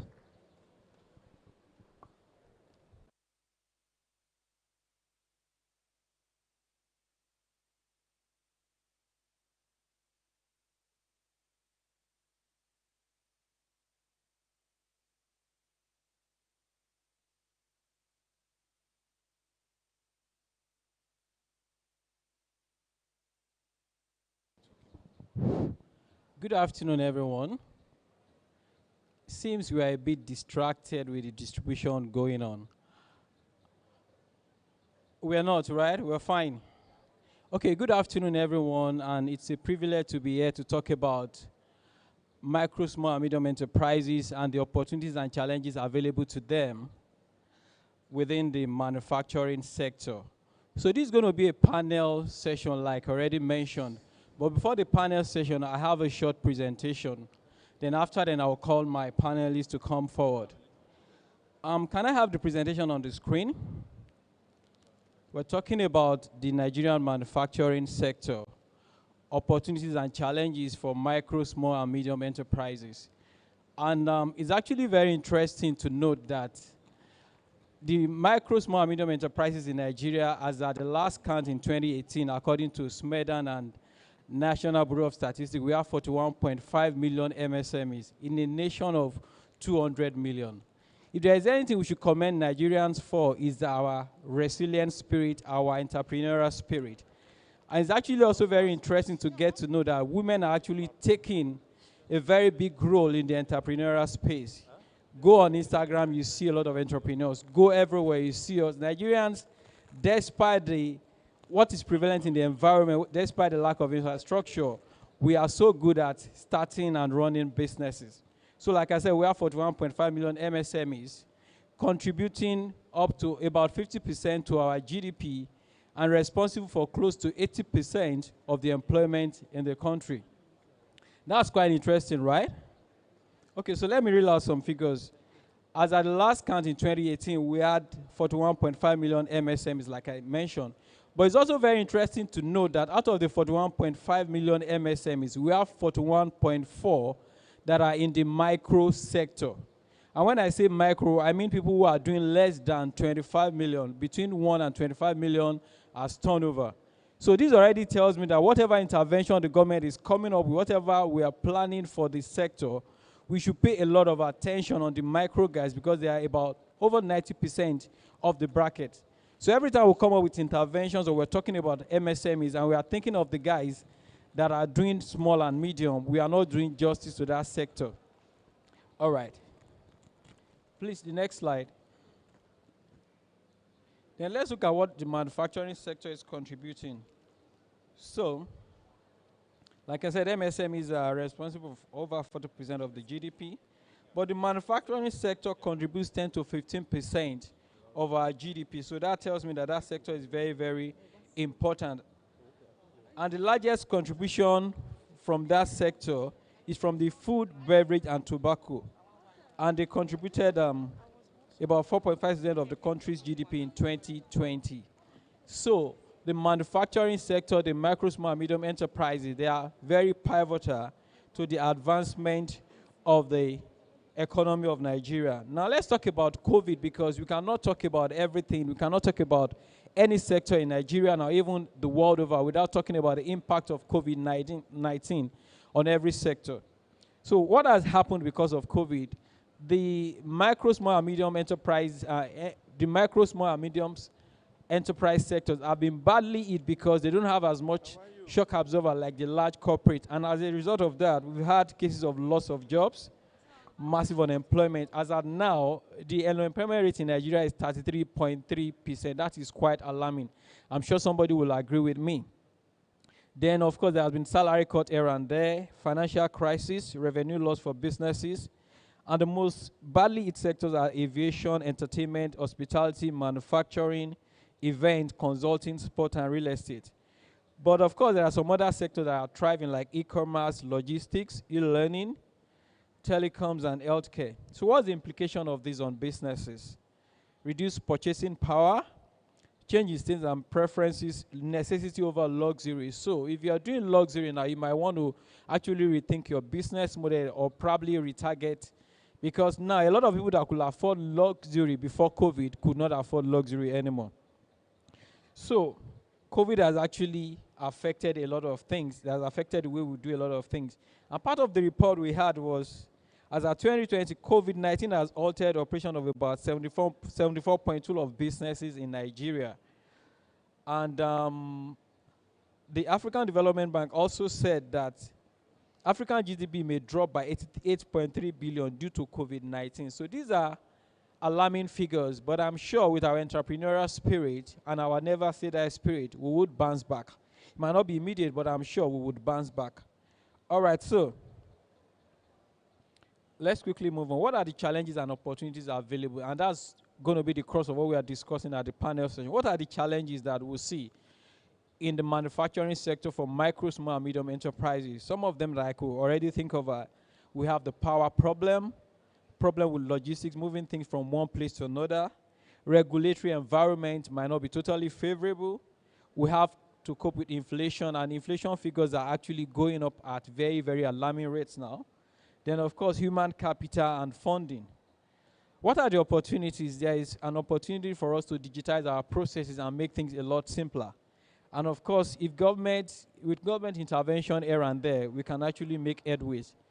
With this introduction, I will now call on my panelists so that we can do justice to this. Thank you very much. So at this point, I will call on Elizabeth Oladipo.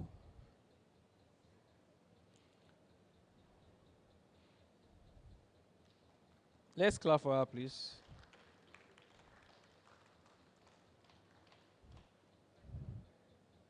Elizabeth Oladipo is the founder of 07 Foods. She partners with smallholder farmers to sustainably impact the agribusiness space through the production and processing of agricultural produce. She is Nigeria's 25 under 25 award prize winner for agriculture and a recipient of the Eloy Foundation Recognition Award for Enterprise. Elizabeth graduated with a distinction in business administration and management from the Federal Polytechnic Ilaro and has worked as a management trainee with Chevron Nigeria Limited. She is a certified food safety professional and an activist for the achievement of Sustainable Development Goal 12. Can you please clap for her once again? And then also joining us is Dapo Omojola. Dapo Omojola is the Chief Operating Officer of Plux Paint. He's a forward-looking and upward-moving.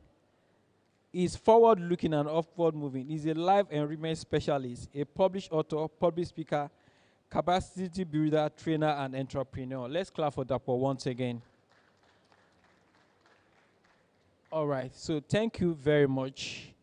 We're just going to dive into the panel session. So I would start throwing questions at my panelists, and I want to assure you it's going to be a wonderful time. And after now, we would entertain a couple of questions from the audience. Do we have mics for the panelists? Okay, great, awesome. So thank you very much for being a part of this. I guess the right place to start is by you introducing yourself. So you want to tell us what you do in the manufacturing space. Let's start with Elizabeth. Tell us about your manufacturing business.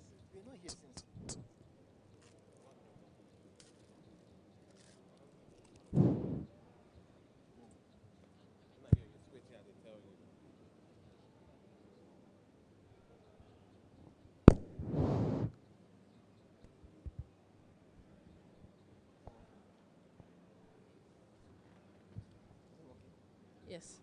Good afternoon, everybody. Thank you very much for the opportunity to be on this platform today.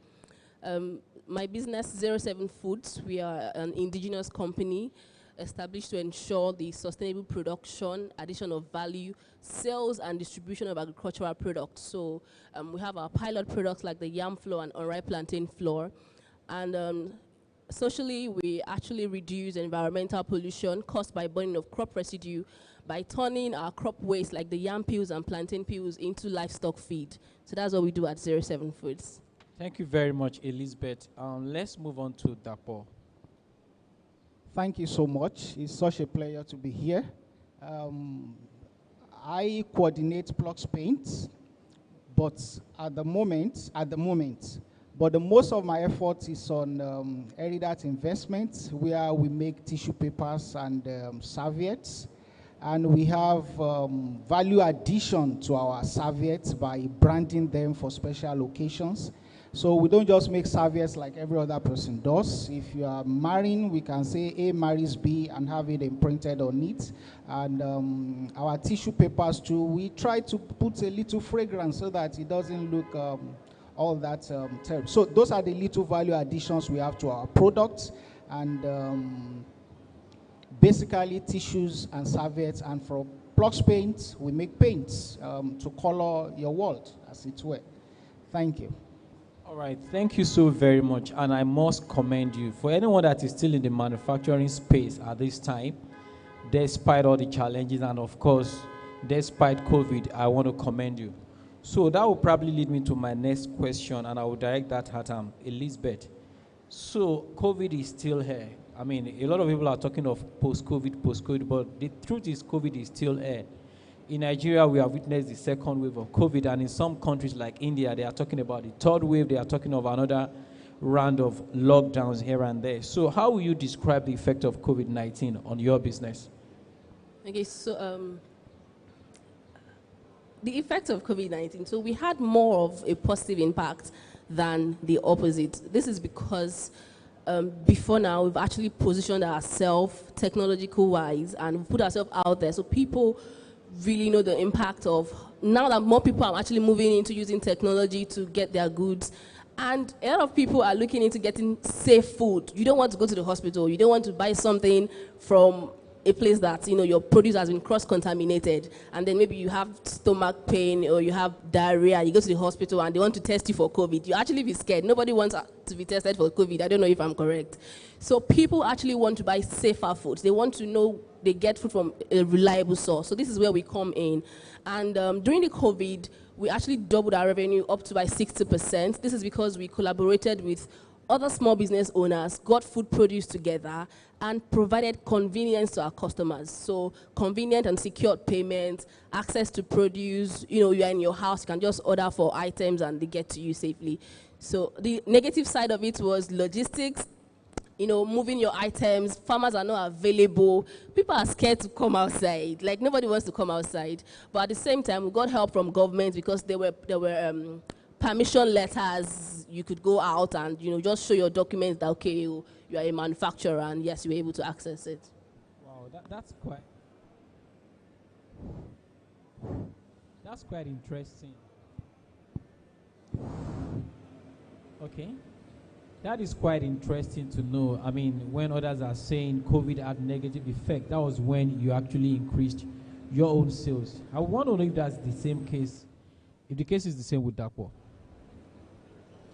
Obviously, we are not cut from the same piece of cloth. You know, what worked well for her didn't actually work well for us. But the point with us was that it affected our business, but it didn't affect us as a business. And I explain this.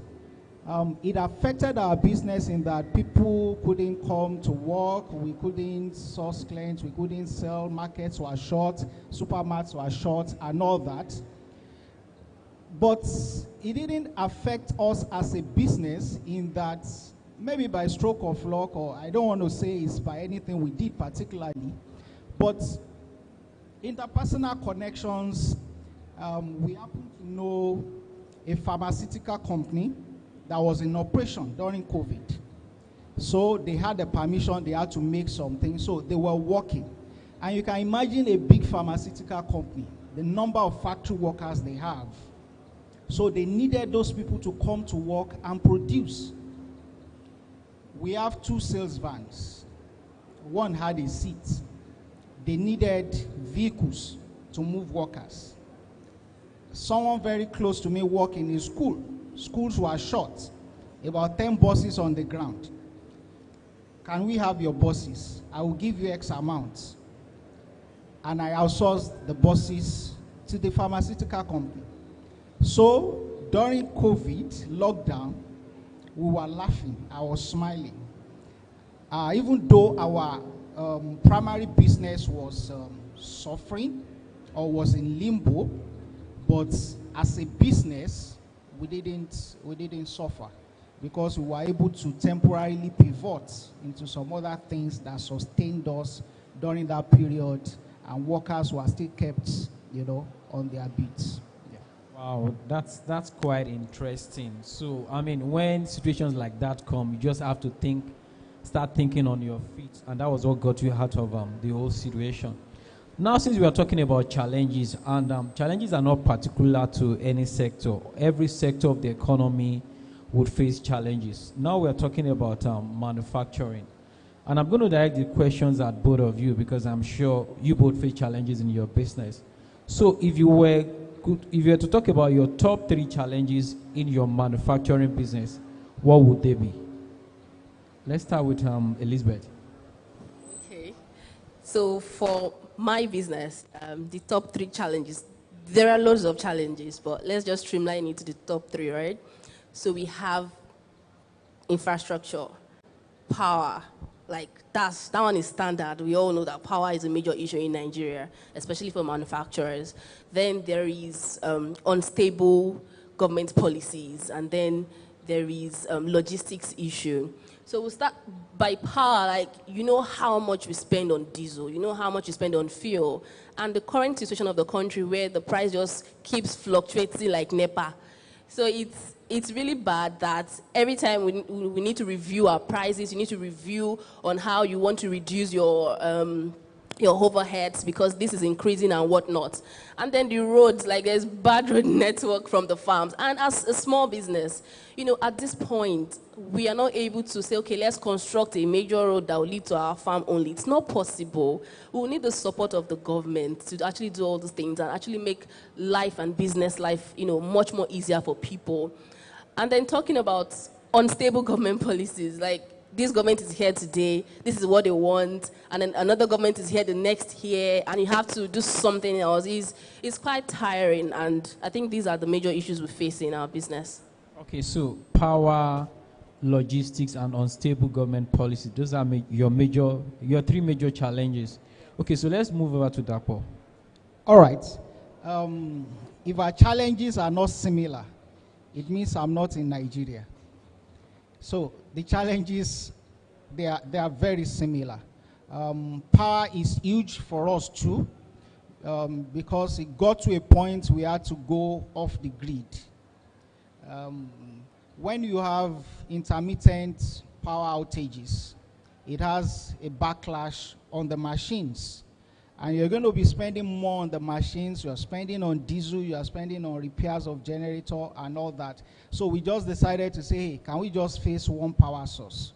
Okay, so, and of course, it increased our cost of production. So power is major and is huge for us too. One other thing that I can put a finger on is personnel. Maybe at fora like this, we can begin to talk to ourselves and advise ourselves. There is a scarcity of good-intentioned people. Scarce, really scarce. You have fidelity to deal with, financial infidelity, you have pilfering, you have people stealing, all sorts. You have diversion of goods. You have people who will tell you, bring it, I will sell, and come back and take. Only to come back and there is story A and B and C. our quality is a bit low, people generally. And not until, because I personally go to the field to sell. It is not until, we are trying to be practical here. It is easy for anybody to come from Harvard and tell you some stuff and all that. There are some that doesn't really, this is Nigeria, there are some that doesn't really work. It was when I started going to the market that I discovered that an average market woman will not pay you on a Monday. It will tell you this is Monday. Money doesn't go out of my hand, it must come in. Where we got all those from is a mystery. So there are a number of things about people outside your business, people within your business, people around your business that inhibits the growth of your business. So personnel is also it for me. And of course, government policies, like she said, there are some policies that you think are not good enough. There are some you think should come. There are some you think should be eliminated. So in general, government policies, multiple taxation,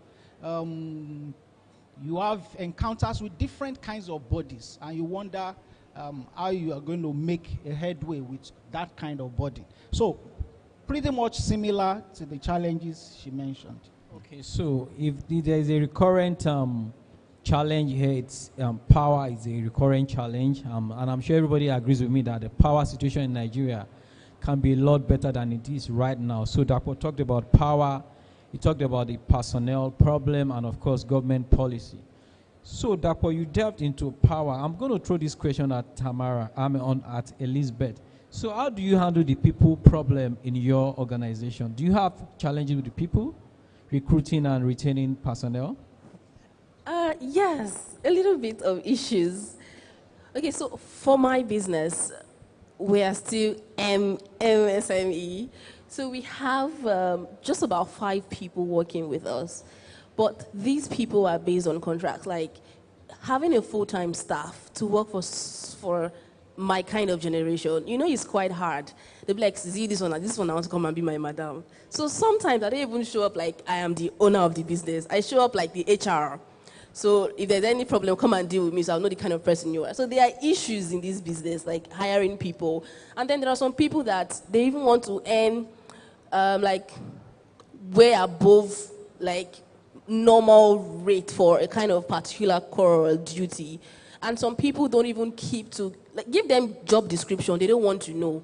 They don't read. People are tired of reading these days. I think that's one issue that we even have. You set standard, you give them SOPs to go through, you even do onboarding for them. Those things don't work. No one will deceive ourselves. It is what you show them. It is what you hold their hand to say, see, this is how this should be done, before they actually would do those things. And it's quite tiring, like, you won't do this over and over again. And at the end of it, like training people to do jobs, they will just leave you and Japan, basically. But that is the same thing they will say, oh, don't, if you don't train your guys, they will do the wrong thing. And if you train them, they'll run away. So what should we do?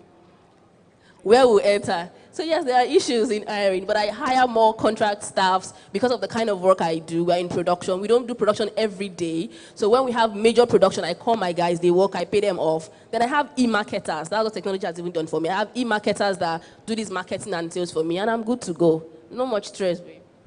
Okay, so if you don't train them, they won't be so effective on the job, and then you could as well train them and they leave. So what do you do? That's a dilemma. Okay, so like I was in a discussion with someone still talking about the people factor, human capital for MSMEs, and it looks like everyone that is working with you is using it as a stopgap. So working with a small business, they're just like, okay, let me just stay here until I get that big break. So that's always the mindset of a lot of people working with small businesses. They are just believing God that somewhere, someday, they will get that big break. And so you see them a lot of time reading Tuesday Guardian, hopping here and there from one website to the other on the internet, trying to get that big job with Chevron and some other big companies. So they see the small business where they are employed as just a stopgap. So that's a big problem for micro, small, and medium enterprises. Dapo, you actually delved into talking about the regulatory environment for businesses in Nigeria, or probably, let me even say, Africa. So we have to talk about regulators in different fields. For instance, in the food sector, you have NAFDAC. In other sectors, cutting across, you have Standard Organization of Nigeria, you have the tax authorities to deal with, and some other people. So how will you describe the regulatory environment for businesses, especially small businesses in Nigeria? Yeah, I'll start by saying you won't know we have so much regulatory bodies until you start business. That is when you will know that someone will hold you accountable for signage, someone will hold you accountable for waste, someone, all sorts, okay? But to address your question directly, I would say it is still below expectation. It's below expectation in that it's not supportive enough. Sometimes you see regulatory bodies as being, I'm not saying that that's what they are, but this is how we perceive them, as being punitive as opposed to being supportive.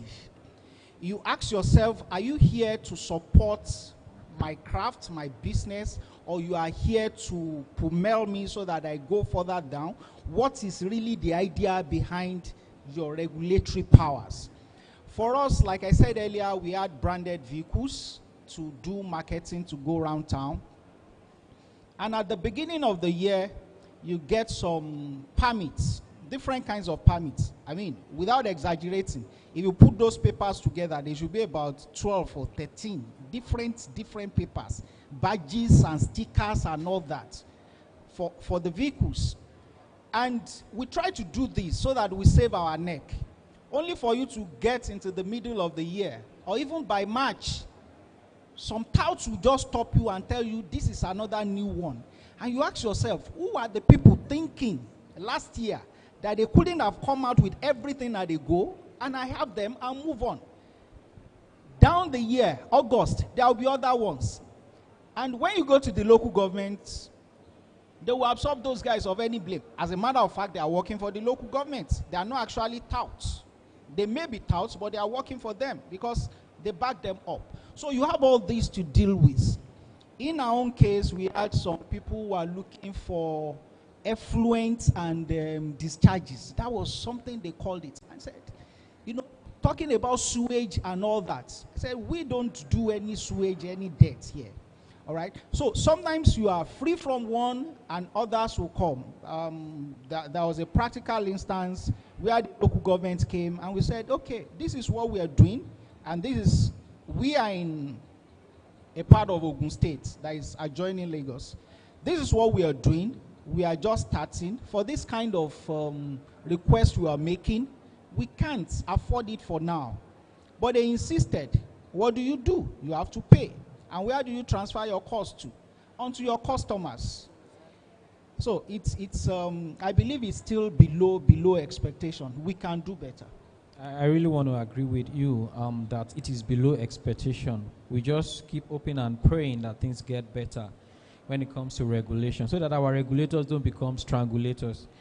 Okay, so talking about technology, COVID came and a lot of people were able to quickly move on to other means of doing things. Those in the service sector and in other sectors, they could quickly use technology to get a lot of things done. But it has been widely said that the manufacturing sector could not quickly adapt to the use of technology because you will still need people to come to your factory to come and produce things for you. But I still want to believe that in one way or the other, technology could still be effective in manufacturing. So that's where I'm directing this question to Elizabeth. What do you think is the place of technology in manufacturing? And do you have any example you could give us in your own business? Okay, thank you. That's an interesting question. Well, technology has been in existence for a long time, but every year, every single day, every single minute, it keeps improving. So what you have yesterday there's a better version today. So in my business in particular, we don't have a walk-in office. Right from time, we have a factory. You can't walk into our factory. You can't go to Dangote's factory and say you want to go and carry one bag of cement now. Is it possible? You go to a distributor or somewhere nearby. So we ensure that, we had distributors around. But we also leveraged, the power of social media.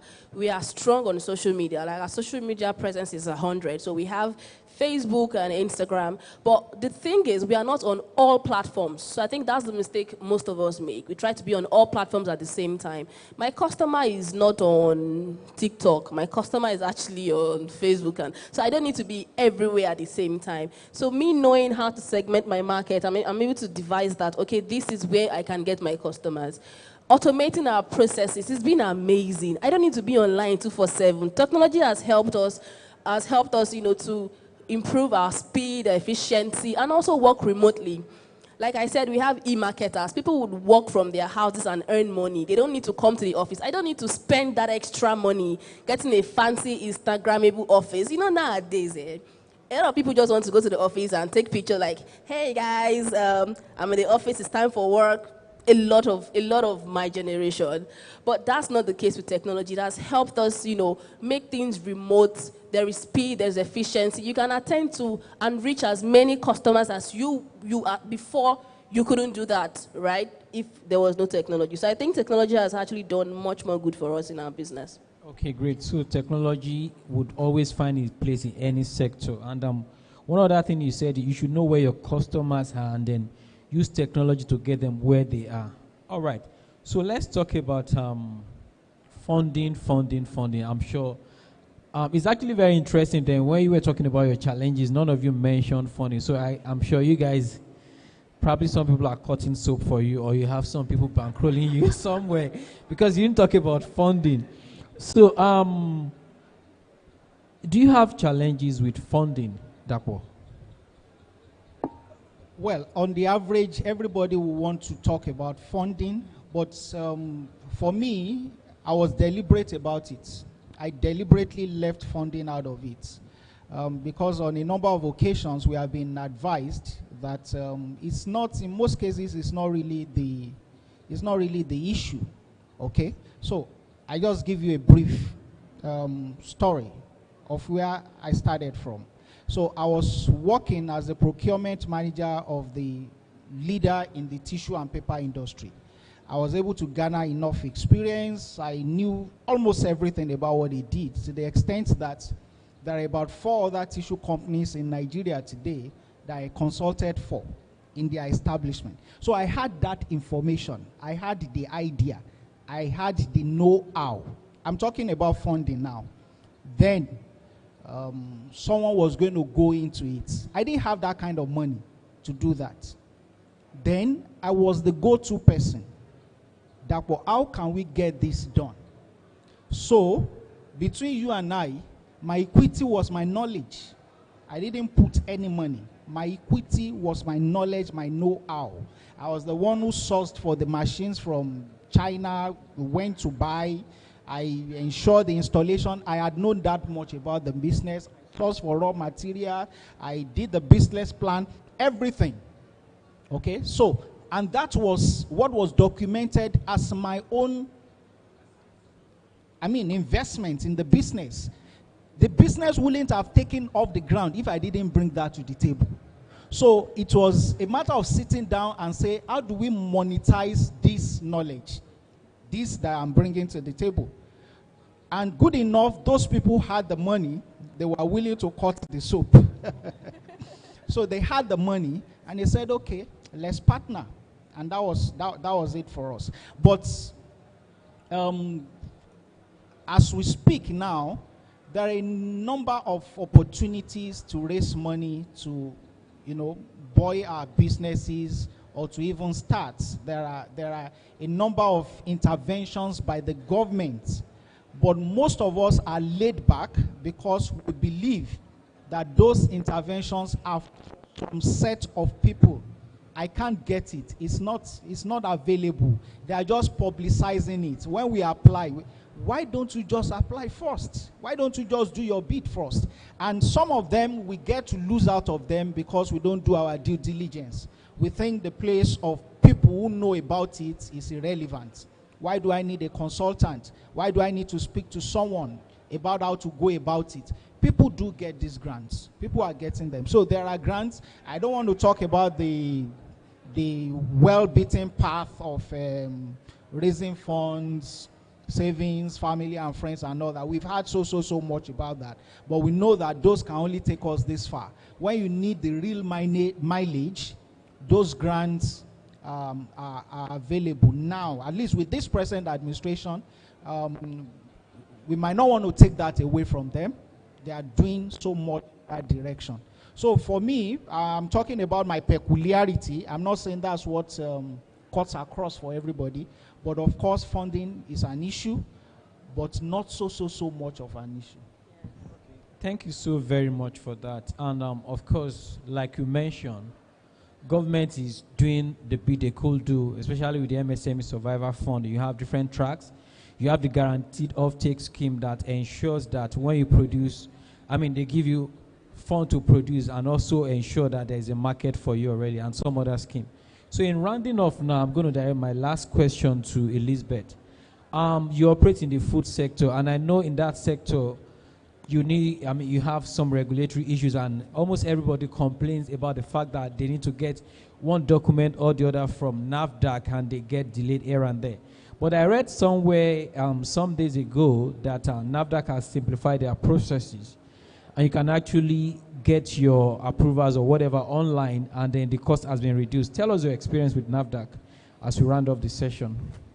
Amazing. NAFDAC story. Okay, so when I started my business, because I knew where I wanted to go, I already done my market research. I knew I wanted to sell this product to these kind of people. I decided that the place that I want my product to go, it can't get there without NAFDAC. So I knew that the first thing I had to do was to get the NAFDAC certification.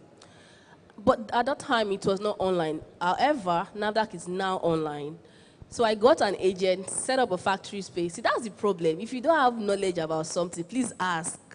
Ask questions from people. Now, person will ask road, now I know they miss road.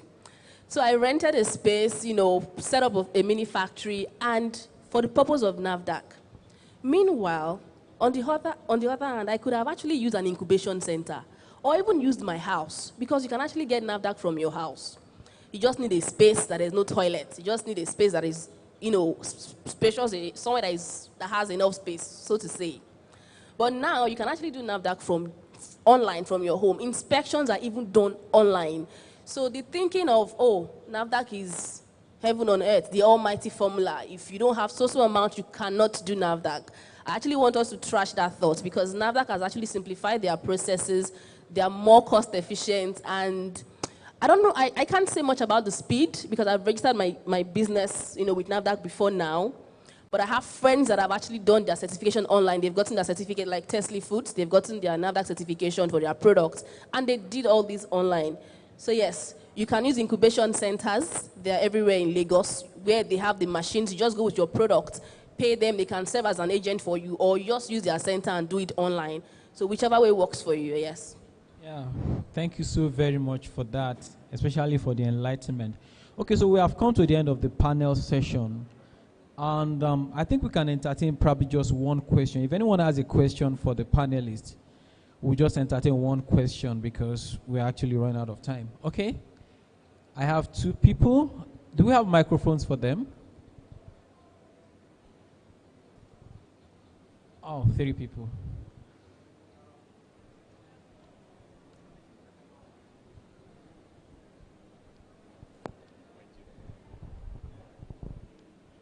Hello, good afternoon. My name is Ayola Olanrewaju.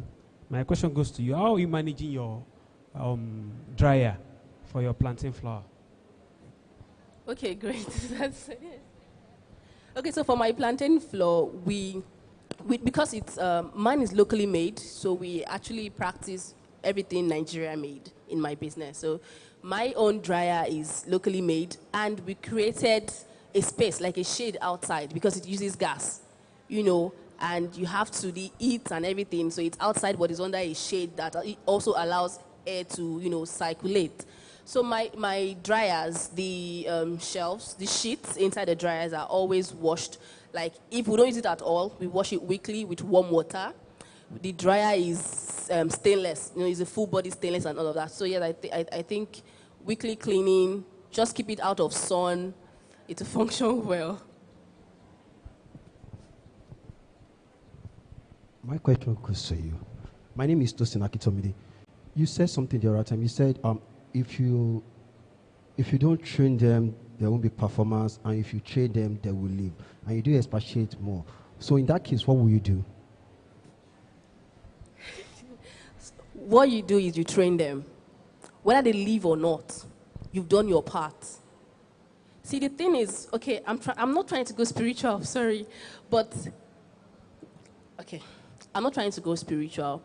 But the thing is, when I wake up every morning, I always pray that, you know, God, the person that would work with the vision of my business should locate me and come and work for me. Not anybody that will come with a different vision and scatter my business. So whether or not you train them is on you. If you don't train them, they will do anyhow. If you train them, they'll work effectively. So pending the time they work for you, there should be an efficiency of like a workflow. The process and the system should be there.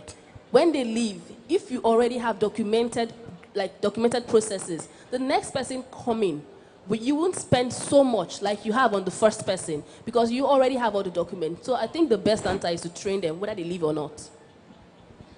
Okay, so we have like 4 more questions. So I'll start from the back, the lady here, and then 3 other persons towards the front.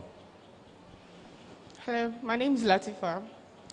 So I wanted to ask Elizabeth, as regards hiring, you mentioned that you hire based on contract, the way you have. So how do you manage a situation whereby you call them and they don't come around? How do you manage that? Or do you usually have a backup plan for that? Secondly, the costing of or their wages, do you add that to your cost of production monthly, or how do you do that? Thank you. Okay, great question. So in hiring, because I know that things can happen anytime, I don't do much of recruitment agencies for now. So what I do is I go to Facebook Jobs and I upload a position that is open. And I have so many applications for that position. And I call and vet the people I want to hire. If anybody leaves, there's like backup. There's plan A to plan Z, then there's ZA1, then ZA2. There's always backup. And then the costing, yes, it's not included in the cost of my products because my customer will be bearing so much burden on these things. So what I do is the costing of my product is separate. Then every other overhead, because it's part of expenses, is documented. So you would know how much or how many units of your product do you need to sell a month. You set KPIs for yourselves. Don't say because, okay, you're selling on Instagram only, you don't set KPIs. I have KPIs a month. If I don't meet my KPI, I don't pay myself complete salary. Do you get? So you have your KPIs and you know, okay, this is who I want to hire. This is the target the person is supposed to make. You know, but before you can get that, you have to know the total amount you need to make in terms of revenue, sales in a month for you to be able to deduct that payment. You can hire as much as 200 people. Just increase your targets and you'll be able to do that. I think that solves the question. Okay, good afternoon. I want to ask concerning the government policy. You know, we're talking about the, that's not stable. I'm asking you, sir. So as a small, business, how do we fit in or how do we adjust so that it does not bring us down, bring our morale, because the policy is not before here. Thank you for that lovely question, ma. First, I think what should be behind our minds is that we don't need to lose our heads over things we cannot control. If you cannot control the government policies for now, maybe aside advocation, if you cannot control it for now, then you need, like you said, you need to work around it, okay? But there are actually some that are not valid. If you see those that are not valid, I mean implementation of some policies that are not valid, you need to speak up. You need to some people just want to catch in on our ignorance. So when you spot things like that, you need to avoid the ones that are avoidable. But on a general note, you and I are not in the National Assembly. We are not doing any advocacy. So we might not be able to change any of these policies. But we can always speak up about them and say, okay, it will be better if this can be done, if that can be done. But really, as an SME, you need to, flow with what is on ground and see how you can work around it without circumventing. Because when you begin to circumvent some of these things too, it brings a backlash. You don't want to start an organization that is based on falsehood, okay? So without circumventing it, but in an ingenious way, find a way to work around it. I won't use any other word so that it won't be like I'm thinking what. Good afternoon. My name is Ola Oluwa. I'm going to direct a question to both of you. I want to talk about your impact in the educational sector as a manufacturer. You said a lot about how hiring, how funding, and power, government regulation, but you've not really said anything about your impact in training in the educational sector in terms of now, for instance, Elizabeth said that she hired people based on part-time. I feel you could get service of workers or people that are your own through the impact of you going to organizations or institutions to seek people there. You train them maybe for free or you charge them some little amount. Then you hire them. It's like a pari passu service. But I've not really seen that aspect. I think you still not discovered how you could launch out in education. Because for instance, now you could go to schools, do a program, train kids that are in secondary schools, for instance, train them on that service, and after finishing, before they get an admission, you get the service. I'm not training for free. But I really want to see how you feel you could learn in that aspect. Well, this is part of the education, so we are involved already. Into it. But the truth of the matter is that training someone is not a guarantee that that person will work for you. Even those who are already within your organization that you train, you're not sure that they are going to stay. Even if they are going to stay, you're not sure for how long they are going to stay. I know a number of people here might not have ever worked with anybody before. You started up as entrepreneurs, but for those who had at one time or the other done so before, you know that today you left them all the same. Okay? So, and I also want to say that that's another business you have just given me. That's another business idea because I love to teach. I'm a teacher. So I can always take that up as a business model, But really, jokes apart, I think if you want to do that, it would rather be humanitarian, social. But if you're looking at a business dimension to that, it will be similar to pouring a cup of water in the Atlantic.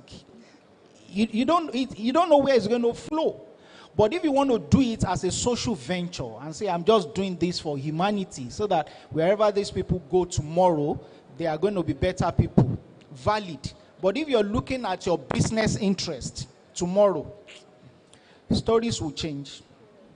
And we always want our stories to change. I don't know if Elizabeth wants to add anything to that. I totally agree with Dapo. If you want to train, just do it with your free mind. Don't expect anything. Like Dr. Samadea may say, why do you expect people to be nice to you? Be nice to everybody. Don't expect them to be nice to you, right? So training people, I do train people a lot. But one of our long-term goals is to have, a facility where we have NYSC members, come for their training and all of that. But that's a long-term goal, not something we are doing now. But what we do now is give free trainings to other business owners like myself on Zoom platforms. We have WhatsApp video calls at times. And, we just bring up webinars and share ideas that can help grow our businesses. But yes, in the long run, we're actually going to have things like that happen. Good morning. My name is Abubakar Isa from Kano. Special thanks to the resource person, Dako and Elizabeth. We really appreciate your contribution. My question goes to the presenters, organizers, and also the general attendees. What are we doing to see that we harmonize those policies? Because you identified 3 factors, especially policy is among them. And this is one of the reasons why we are having problems in developing countries, especially Nigeria. What are we doing to make effort so that these policies can be harmonized? If not, it is going to be auto-destruction. Just like the presenters, as they have said, many people will come and just outsmart you. They will come with one problem or the other. So there is need for collaboration or a synergy between the government, the small, medium, and larger industries to bring out a strategy to cut out these problems. Because government want to make money from the revenue, so they tend to intensify revenue collection, and it will adversely affect the especially micro producers. And what I've observed here, most of the attendees here, they are not micro. The real micro are down there. Like I'm from Kano. The real micro where they will drive the economy, they are not here. So I would like to advise the presenters or the organizers also to be involving those micro economies so that they will come and build the economy of the nation. Second question also goes to still the organizers and some of the presenters. What are we doing to save the micro economy of our country? Because we need a smaller machines that our people can get it. And the third one is the safety we are talking about. The safety is just sometimes by mouth. If you go to the industries, most of the safety are not observed. So there is need for proper education on how to provide safety in our health industry. Because most of the workers is after 2 years of leaving the service, that is when they will have the adverse effect. And most of the owner of the factories, they are not care about it. Although some workers, the fault is from them because all the safety materials are provided, but they are not using them. So there is need for adequate education on industrial safety so that it will produce a better result in the near future. Thank you, Baude. Thank you very much. Yours is more of advice, but let me just, in rounding off, I'll just quickly react to what you've said, which is very, very vital. The micro sector, like I said, we have 41.5 million MSMEs, and the micro loan is 41.4, which most of the time is being neglected in government intervention, even in the programs like this that we organize. So we need to pay attention to the micro guys, who are the vocational guy, the person selling pepper on the street, and some other people. They need to be well catered to. And I want to commend the federal government. Last week, there is a new policy about the classification of MSMEs. Now they have even broken it down. We have nano, we have homestead, we have micro, we have the small and the medium. So the people doing below 25 million, there are special targeted interventions that will be focused more towards them because they are the real driver of the economy, whether we like it or not. So what we keep advocating is that the interventions should be directed towards these people. And when you are giving them intervention, you are not asking them for 3-year financial statement. You are not asking them for bank account they might not have. So we need to keep doing things like this. You just never can tell. The media is here. They will report things you are doing. And then, of course, we need to keep working with the government, like the Small and Medium Enterprise Development Association of Nigeria, because that's the body by the federal government that listens to things like this. We need to keep working with them. And, of course, the private sector can always do some form of advocacy, like the Nigeria Economic Summit Group. I'm a part of that group. I'm a member of the MSME Community of Practice, and I know we've been able to influence some policies of the government in one way or the other. So let's do, each one of us can influence one thing or the other. Get the right body, try to put your voice out there, involve the media, just say it. You never can tell who is listening. And if all of us collectively put in our bait, Nigeria will become better, the MSME space will become better for it. Thank you very much, everyone.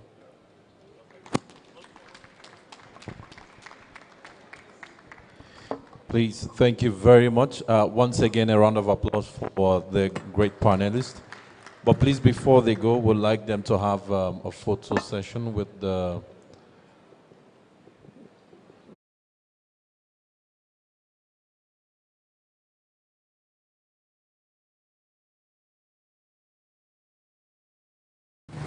Hi, welcome to day 2 of the Equipment and Manufacturing West Africa.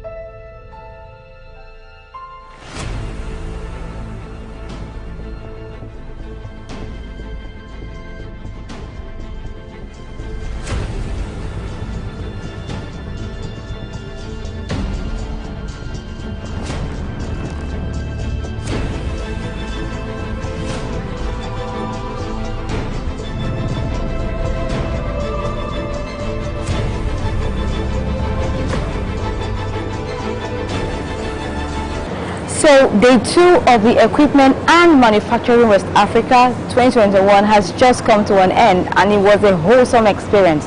I look forward to having you here tomorrow, the 29th of April at 10 a.m. here at Landmark Center, Victoria Island, Lagos. See you there. Hi, welcome to day 2 of the Equipment and Manufacturing West Africa.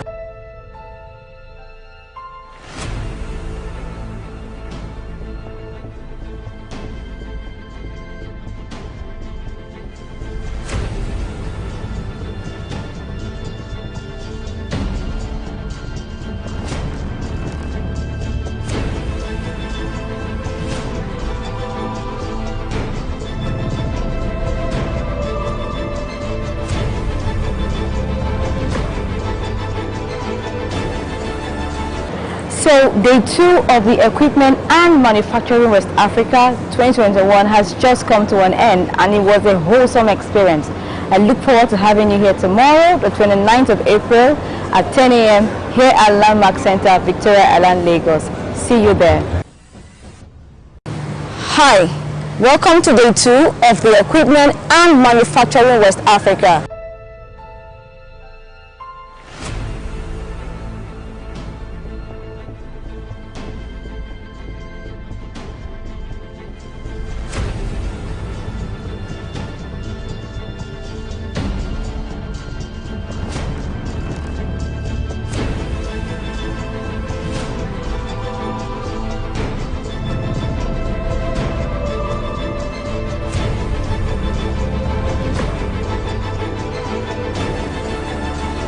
So, day 2 of the Equipment and Manufacturing West Africa 2021 has just come to an end, and it was a wholesome experience. I look forward to having you here tomorrow, the 29th of April at 10 a.m. here at Landmark Center, Victoria Island, Lagos. See you there. Hi, welcome to day 2 of the Equipment and Manufacturing West Africa.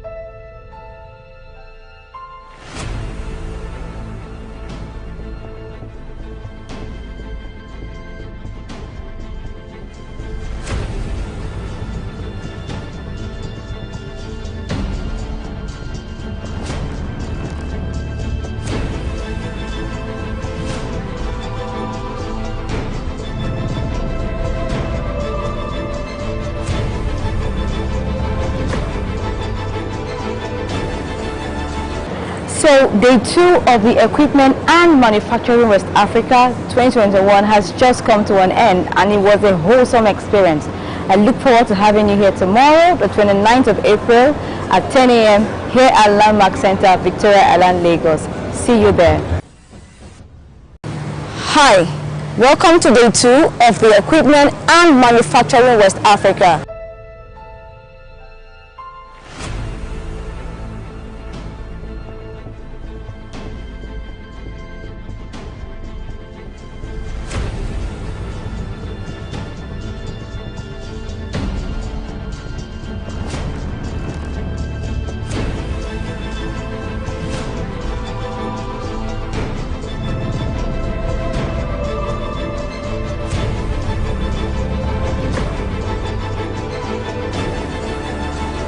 So, day 2 of the Equipment and Manufacturing West Africa 2021 has just come to an end, and it was a wholesome experience.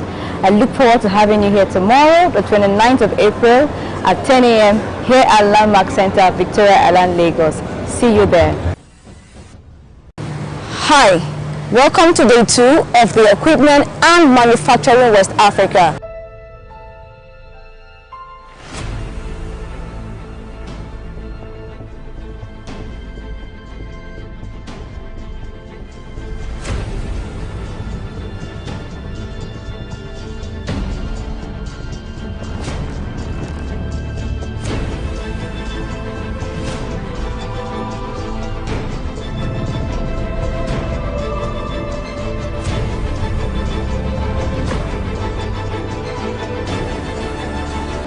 So, day 2 of the Equipment and Manufacturing West Africa 2021 has just come to an end, and it was a wholesome experience. I look forward to having you here tomorrow, the 29th of April at 10 a.m. here at Landmark Center, Victoria Island, Lagos. See you there. Hi, welcome to day 2 of the Equipment and Manufacturing West Africa.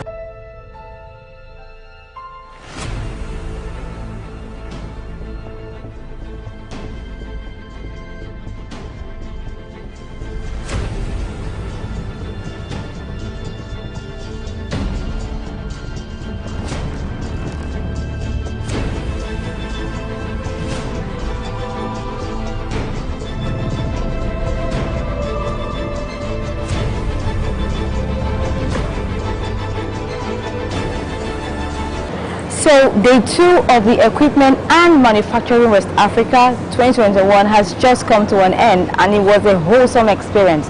I look forward to having you here tomorrow, the 29th of April at 10 a.m. here at Landmark Center, Victoria Island, Lagos. See you there. Hi, welcome to day 2 of the Equipment and Manufacturing West Africa.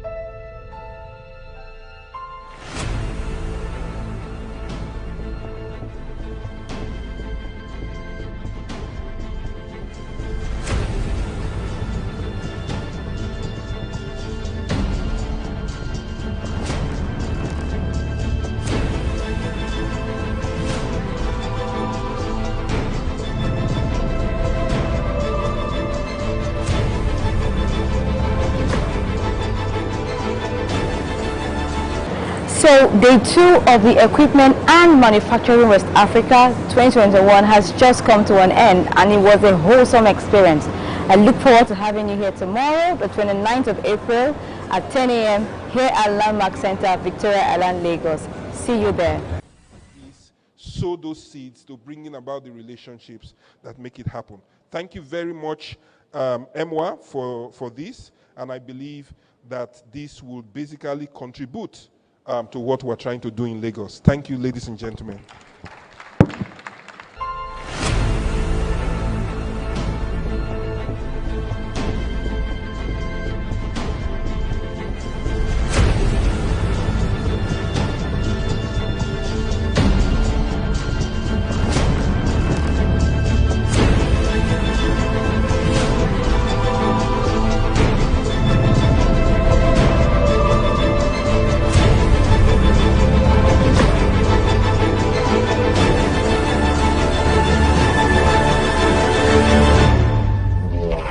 It has been an amazing time for day 1. I hope I see you here day 2. Thank you. Do you do business in the manufacturing and industrial sector? Then this is for you. Zenith Exhibitions brings you the Equipment and Manufacturing West Africa Expo. Find the latest technology, network, establish new business relationships, and secure new deals. Date 27 to 29th April 2021. Venue Landmark Event Center, Victoria Island, Lagos. Time 10 a.m. to 4 p.m. daily. For more info, please log on to emwestafrica.com or call 0809 1155 499. That is 0809 1155 499. Powered by Zenith Exhibitions. This sow those seeds to bring in a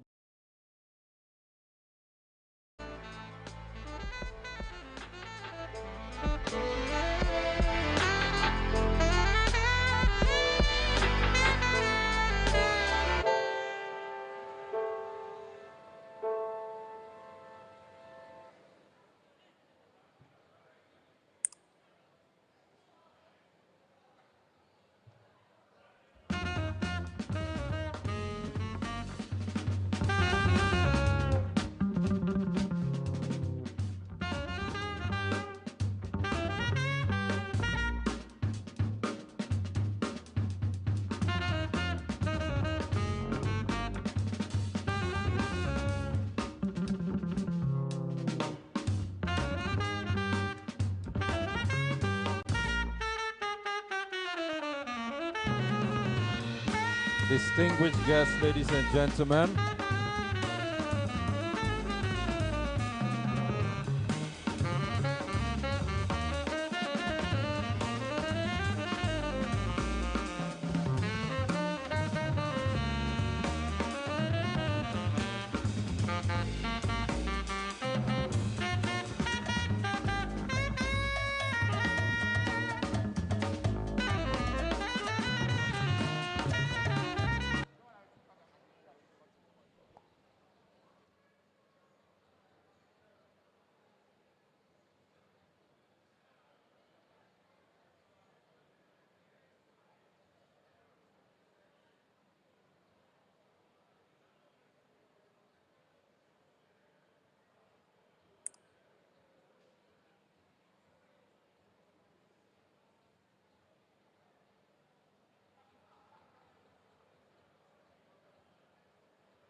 Good afternoon, distinguished guests, ladies and gentlemen. I am currently at the Bank of Industry booth with Sandra. We were here earlier, but we couldn't really get this captured. Well, here we are now. And so Sandra will be telling us a briefly about the Bank of Industry, what they do, how beneficial they can be to all of the industries.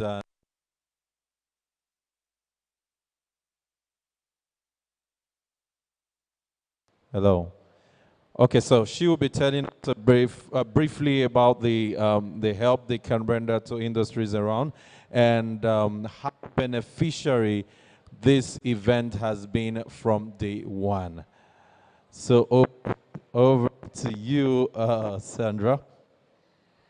What's your name? Efe. Okay.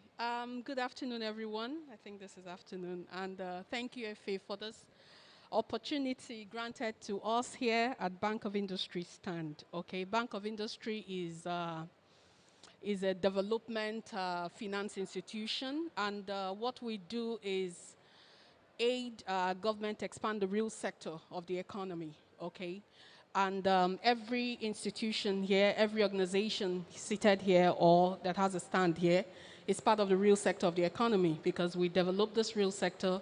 We're able to provide more job opportunities to a lot of graduates in the country, and the economy continues to get boosted, kind of. Okay, so what do we do is the next question you asked me, okay? So our vision is actually to transform Nigeria's industrial sector by providing financial and business support services to different businesses. And you would ask what our mission is. We want to be the leading financial development, or DFI, that's Development Financial Institution in the world. Yes, we know that we have other organizations that are ahead of us, like the African Development Bank, I should say, but we, in our own way, we are supporting through our regional, in fact, local territory, and then moving into the regional space with them. How can you contact us? You can meet us here, or you can go to our office at Marina, and 23 Marina, Victoria Island. There we have the head office, and you can talk to the staffs there, or you go to our website, www.boi.ng. There you can get more information about BOI and what we can offer. But be rest assured that we are here to support every business that has a vision of growth and a vision of sustenance. We also give financial advisory services to our customers or people that come around us. Thank you, Effie. Thank you very much. That was really insightful. And so all of the businesses around that really need advisory services on their fundings and finance, please ensure you visit the Bank of Industry booth. This is where you get all of the advice and all of the help financially for your business. It doesn't matter how much you're looking for. The Bank of Industry has got your back. Small, big, medium, large, and even free loans. She said no. Ladies and gentlemen, if you're here, it's an amazing time so far. MWA 2021 has been great. It's been beautiful, and you can attest to that. To all of our exhibitors, we want to say thank you. To all our visitors, you are amazing. The conference session will soon be resuming. I hope you're enjoying yourself going around, checking out all of the equipment that have been displayed and exhibited here today. Please ensure you enjoy every bit of it. And please join in the conversation by using all of our social media platforms, by using the hashtag MWA2021. My name is Efe Urobo. I've been your host, and it's been an amazing experience with you. So ladies and gentlemen, please, while you go around, may I also reiterate the fact that if you're hungry and you're looking for something to eat, like I said before, we have a food court just by my extreme right, please ensure you visit them. They'll be there for you, just the way the Bank of Industry is here for you financially. The food court will be here for you foodiciously. All right, make sure you visit them and make sure you order for anything you want to eat. And please follow the conversation online on all social media platforms, like I said earlier, using the hashtag MWA2021, all social media platforms. Thank you very much. In a few minutes, we'll all converge at the Knowledge Theater for the second session for today. Thank you once again.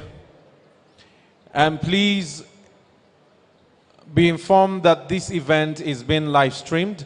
And should you don't have the link, you could ask the technical team for the link so you share with your contact.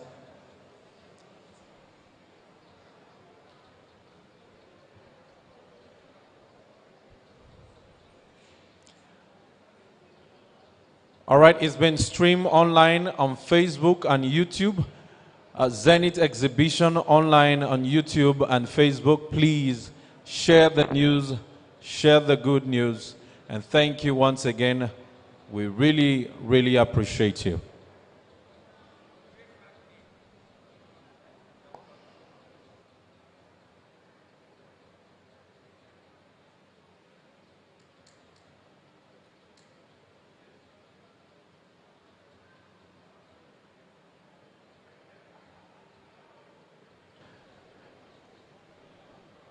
I'd like to, at this point, call on all visitors and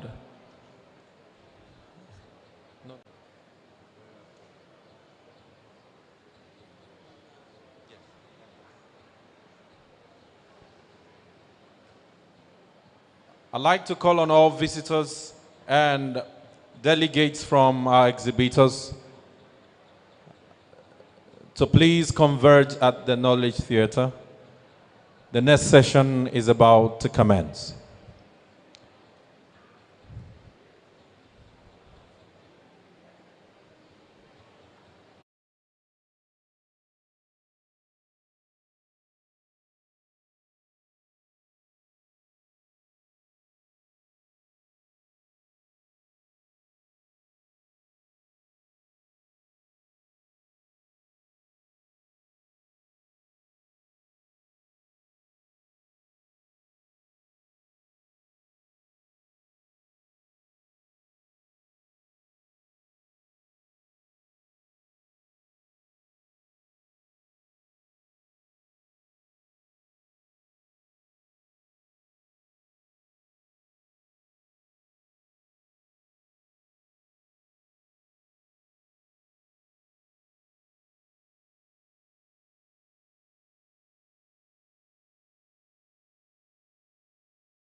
2 of the Equipment and Manufacturing West Africa.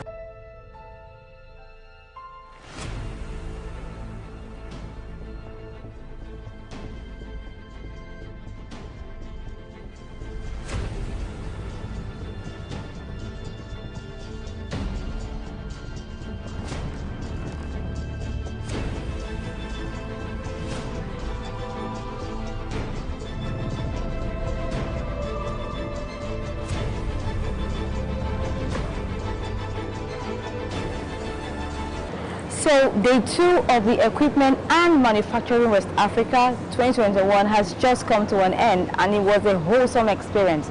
I look forward to having you here tomorrow, the 29th of April at 10 a.m. here at Landmark Center, Victoria Island, Lagos. See you there.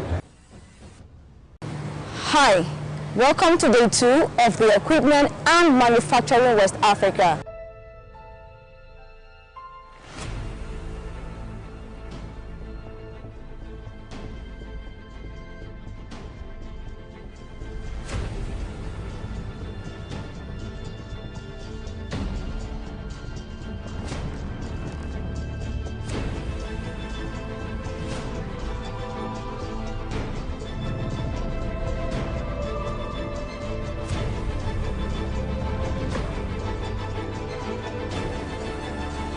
So day 2 of the Equipment and Manufacturing West Africa 2021 has just come to an end, and it was a wholesome experience.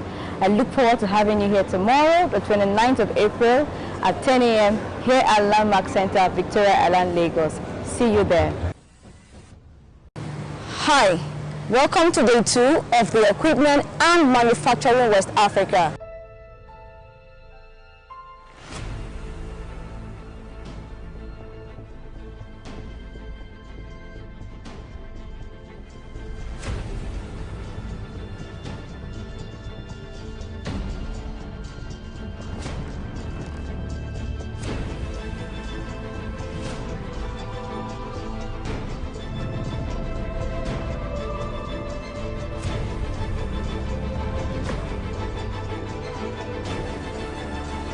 So day 2 of the Equipment and Manufacturing West Africa 2021 has just come to an end, and it was a wholesome experience.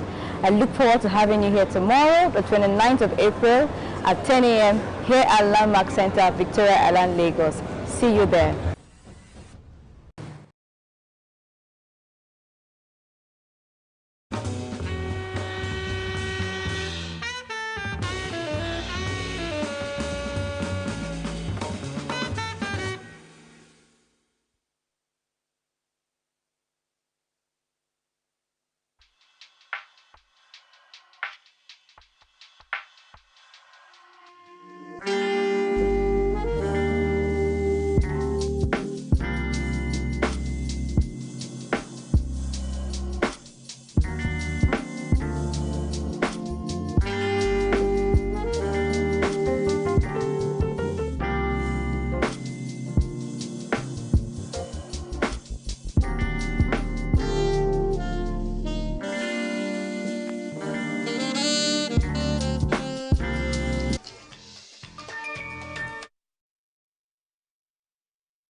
Over.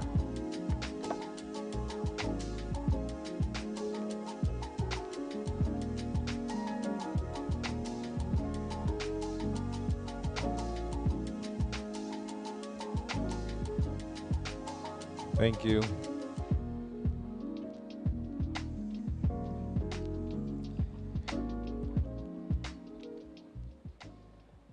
Distinguished guests, ladies and gentlemen, all our visitors, exhibitors, the session has commenced. Please, wherever you are in the hall, please, we'd like to call you forth and make your way to the Knowledge Theatre where the session is happening. This session is going to be a bit shorter than we've been having. We're going to be talking about the opportunities for industrial products and the tools and machinery supplies. So ladies and gentlemen, it's my singular honor to bring to the podium one of our exhibitor and an amazing person at that. Please join me to make welcome Yeni Fowotade. Please put your hands together as she leads us in this session.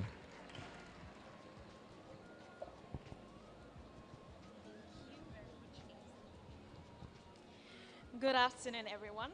Again, thank you very much, Efe, for that warm introduction. Once again, my name is Yeni Fowotade, and I'm very excited to be here at the EMWA 2021. My experience so far is that it's been an interesting event, you know, opening up the floor for more exhibitions to come in Nigeria and also in Africa, following the tough year that we had last year that had to deal with the pandemic and all of that. So today, briefly, I would like to talk about the opportunities for industrial tools, products, and machinery suppliers in Africa.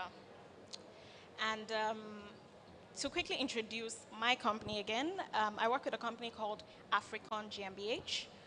We are a German consulting company headquartered in Germany and present in various African countries, including Nigeria, including Kenya, Tanzania, South Africa, Ghana. And what we do is that we support manufacturers, service providers in their market entry strategy into African markets. And we ensure that we help them find potential partners to work with. We give them an access to a wide network of contacts. We also help them find first clients for them to do business with. And we've been doing this for over 10 years across various sectors. To move on to the agenda for today. First, I'd like to, next slide, okay, thank you. I'd like to start with the view on Africa. And when I say the view on Africa, next slide,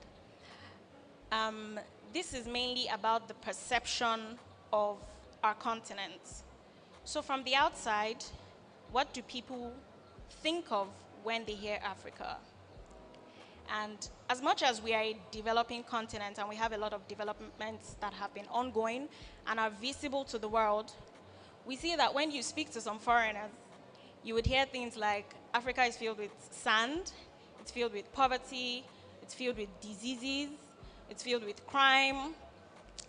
And these are things that are also to an extent present in developed nations. Next slide, please. So yes, we have these things. We have sand, we have land, there's poverty in Africa. There are slums in Africa, there are overcrowded places in Africa. There's insecurity to an extent in Africa. But moving on to the next slide, please. This is also Africa. These are key cities in Africa. We have in Kenya, Nairobi, and you can see how developed it is. It's almost from the picture, you think it's a city outside Africa. Also in Lagos, that we are in Nigeria, we see a lot of developments that are making the city very modernized. And adding to this, going further to the drivers that we see that are fueling this kind of industrialization, we have a rising labor force in Africa. And from previous research that we've seen in the past, we see that Africa's workforce will constitute most of the workforce of the world in the next 30 to 40 years. Now that's something interesting. If we have a booming young population and we see that they would still be available to, continue the work, take on all of this industrial development that is coming up, bring on new inventions within the continent, I think that's an opportunity that companies within and outside need to tap into. And the next slide, please. Now we all know about these key factors like urbanization, which is mainly the development of urban cities and the mass movement of people from rural areas to urban cities for jobs, for economic reasons, whatever you have it. And we see that happening more in Africa. If you look at the current urbanization rate in Africa, it is not very high. However, there are projections that this will continue to increase. Going on, please, to the next slide. Thank you.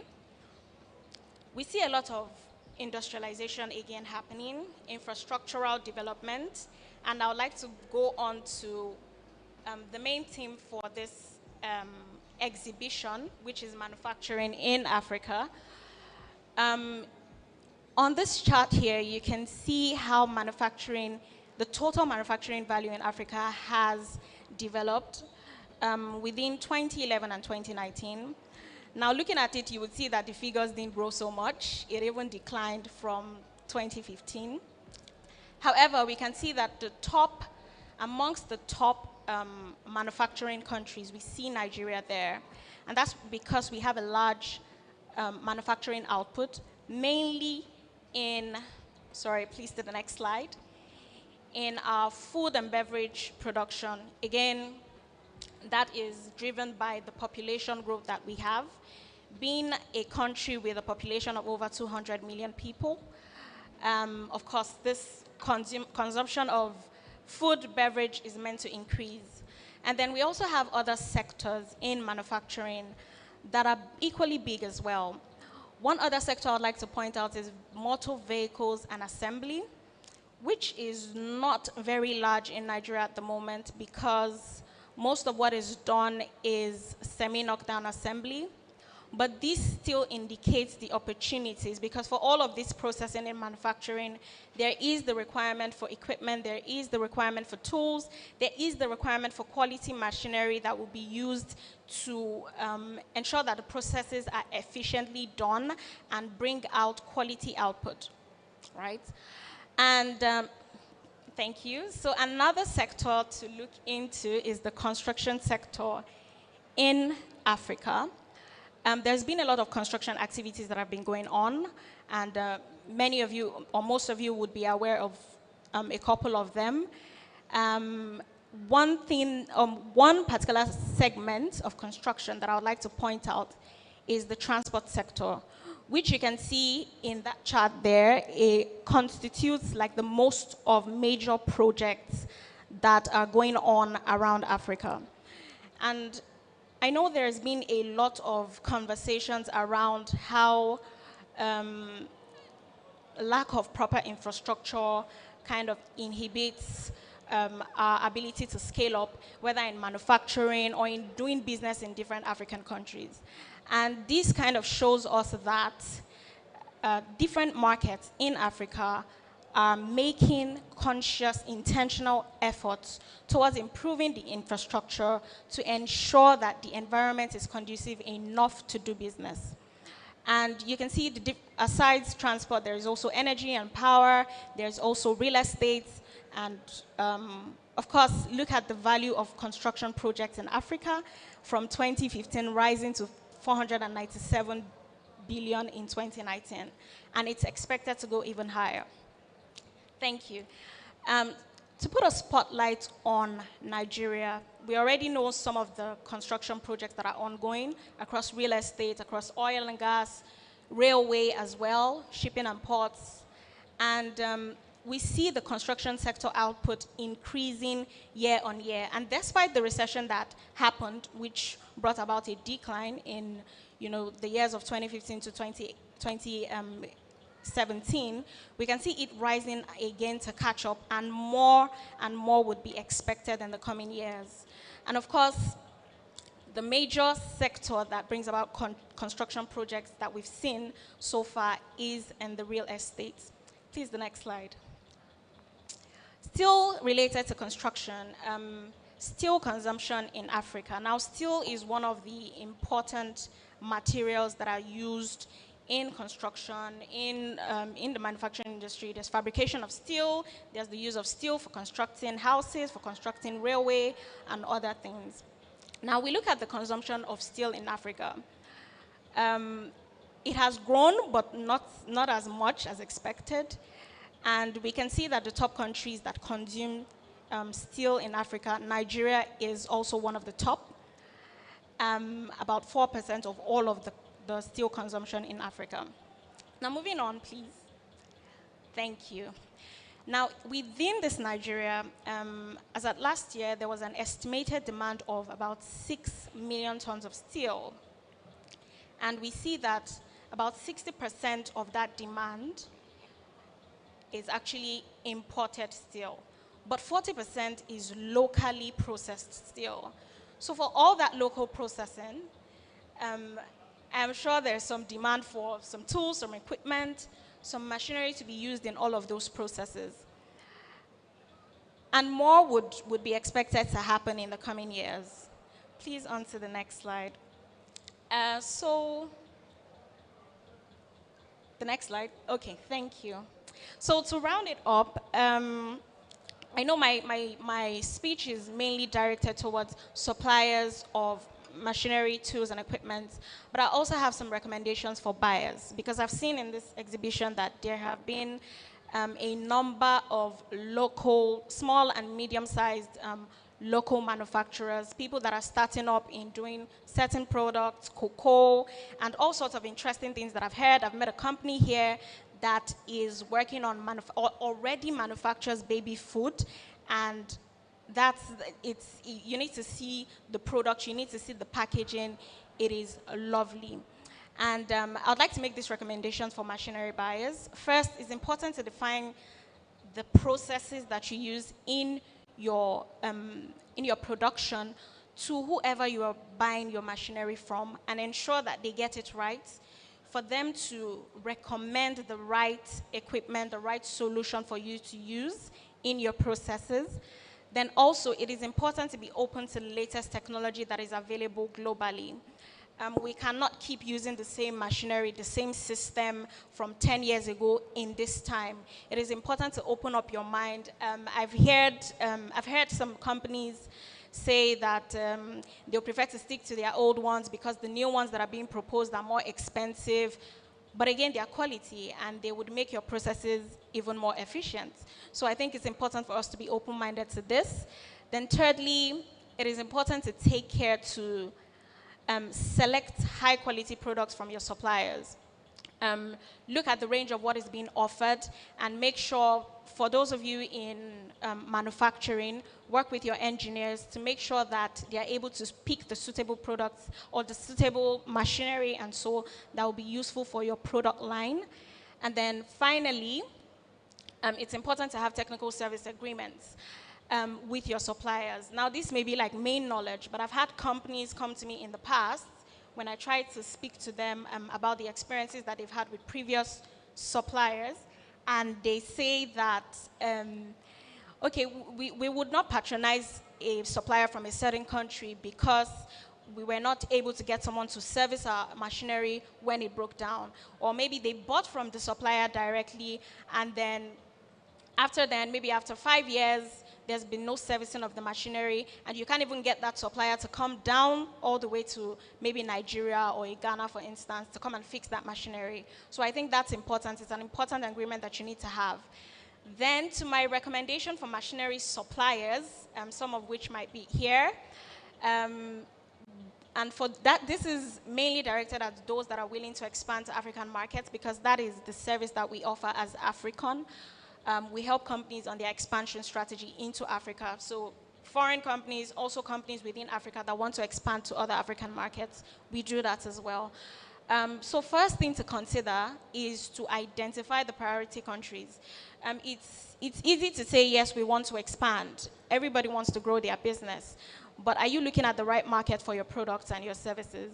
Do you just want to select Nigeria because Nigeria is a big market? Or do you just want to select Ghana because they say Ghana is becoming a more convenient place to do business? I think that's very important. You need to look at your market potential in this market. So 3 factors to look at under this: prioritizing your market. You need to look at the demand for your product. You need to look at the attractiveness of the market. You also need to look at the risk factor. And I'm saying this because I've also had companies come to meet me to tell me they just want to expand, but they are not willing to go through the phase of the proper assessment and evaluation of these markets to be sure of which one to go into. And second, I think it's important for companies that are setting their first foot in African markets to find reliable partners to work with. There are different companies that could work up to suppliers and say, there is a demand for your product, we can get you customers, and you just go with them. But we've had complaints different times from manufacturers outside Africa also, to say they have ended up with scammers or ended up with people who were not reliable. So I think that's even important, to vet the kind of partners that you work with that would ensure that your brand reputation is sustained as much as you have kept it as a business, and ensure that your business is able to scale well enough in the market that you're coming into or that you're already into. And it's also important, talking about technical training, which is one of the problems that buyers of machinery and equipment and tools have emphasized over time that is lacking. It is important for suppliers of machinery to ensure that they take their partners through technical training, ensure that they are not just sales partners, but they are also service partners who can, visit your customers anytime, check the machinery, fix what is wrong, and, service it from time to time.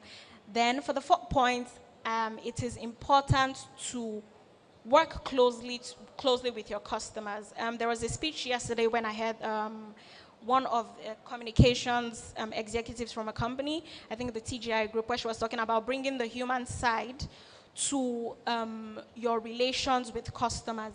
So it's important to bring that side. When you approach your customers, let them feel that, that's the buyers of the machinery, let them feel that you understand their pain points, and ensure that you're able to provide attractive options that make it easier for them to buy from you.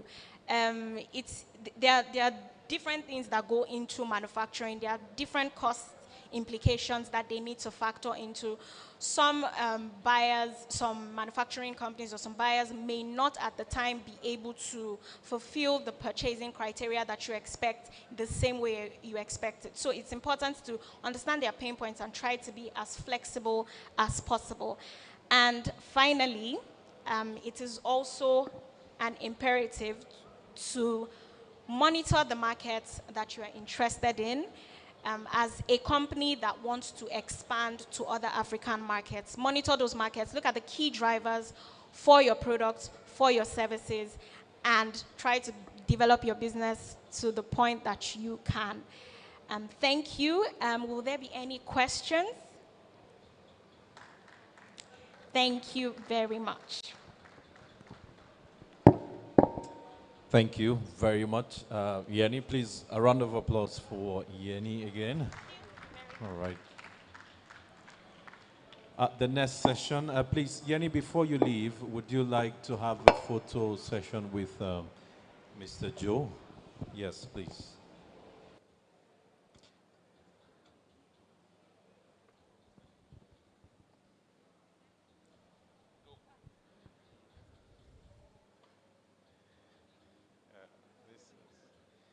Yes, this is Mr. Joe. All right. So, ladies and gentlemen,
Good afternoon, everybody. Okay. My name is Dominic Wangbaracha, Technical Service Manager for Novozymes. I'm also a quality and digital manufacturing consultant, how I like to see myself. So today I think I have a slide, if we can get it up. I want to talk about digital manufacturing, and they call it the future of manufacturing, which I don't agree with. I think it's good. Okay. So I think it's the future. It's no longer the future. It's no longer the factory of the future. It's the factory of today. It's where we are now. For those of us who are in manufacturing, we know things have changed. We no longer do use devices that are obsolete. So when you want to manufacture today, it has to be digitally done.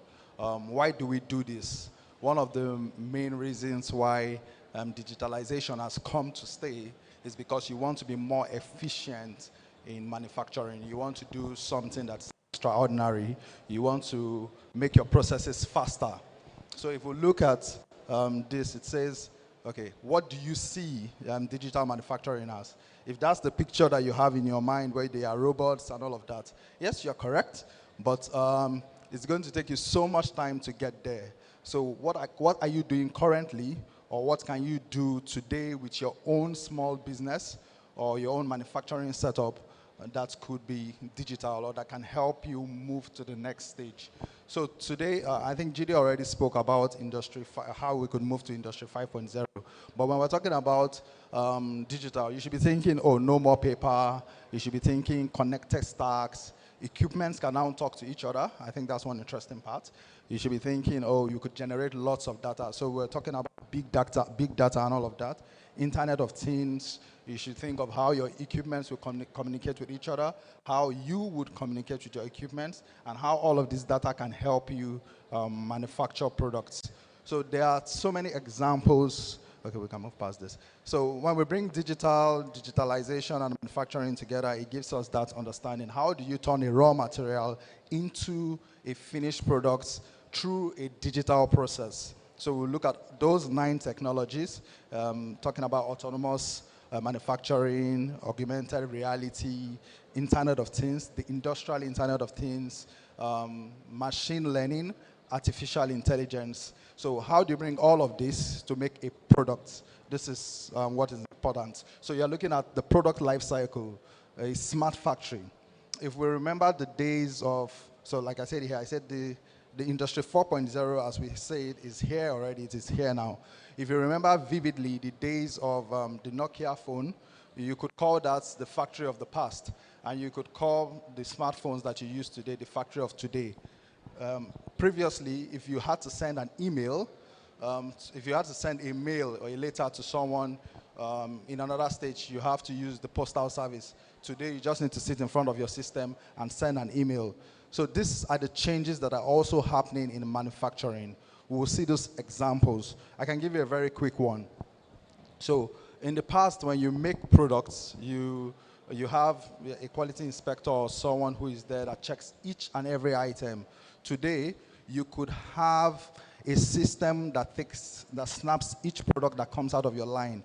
So you are making bottled products, and the bottles are coming out of your line, or you're making bread, for example. You have a camera that takes a snapshot of your date coding, and it analyzes it at the end of the line. If there's anyone that is not conforming to the standards that you have, it takes it off the line. So I give you another example. You're making a liquid product, and you have a set weight of 500 gram or 500 mil, whatever, and you have an automatic counter. So as it goes through your conveyor, you put a weighing scale under there, which is digital. Digital, if you ask me. When the weight is below the specification, it pushes that product off.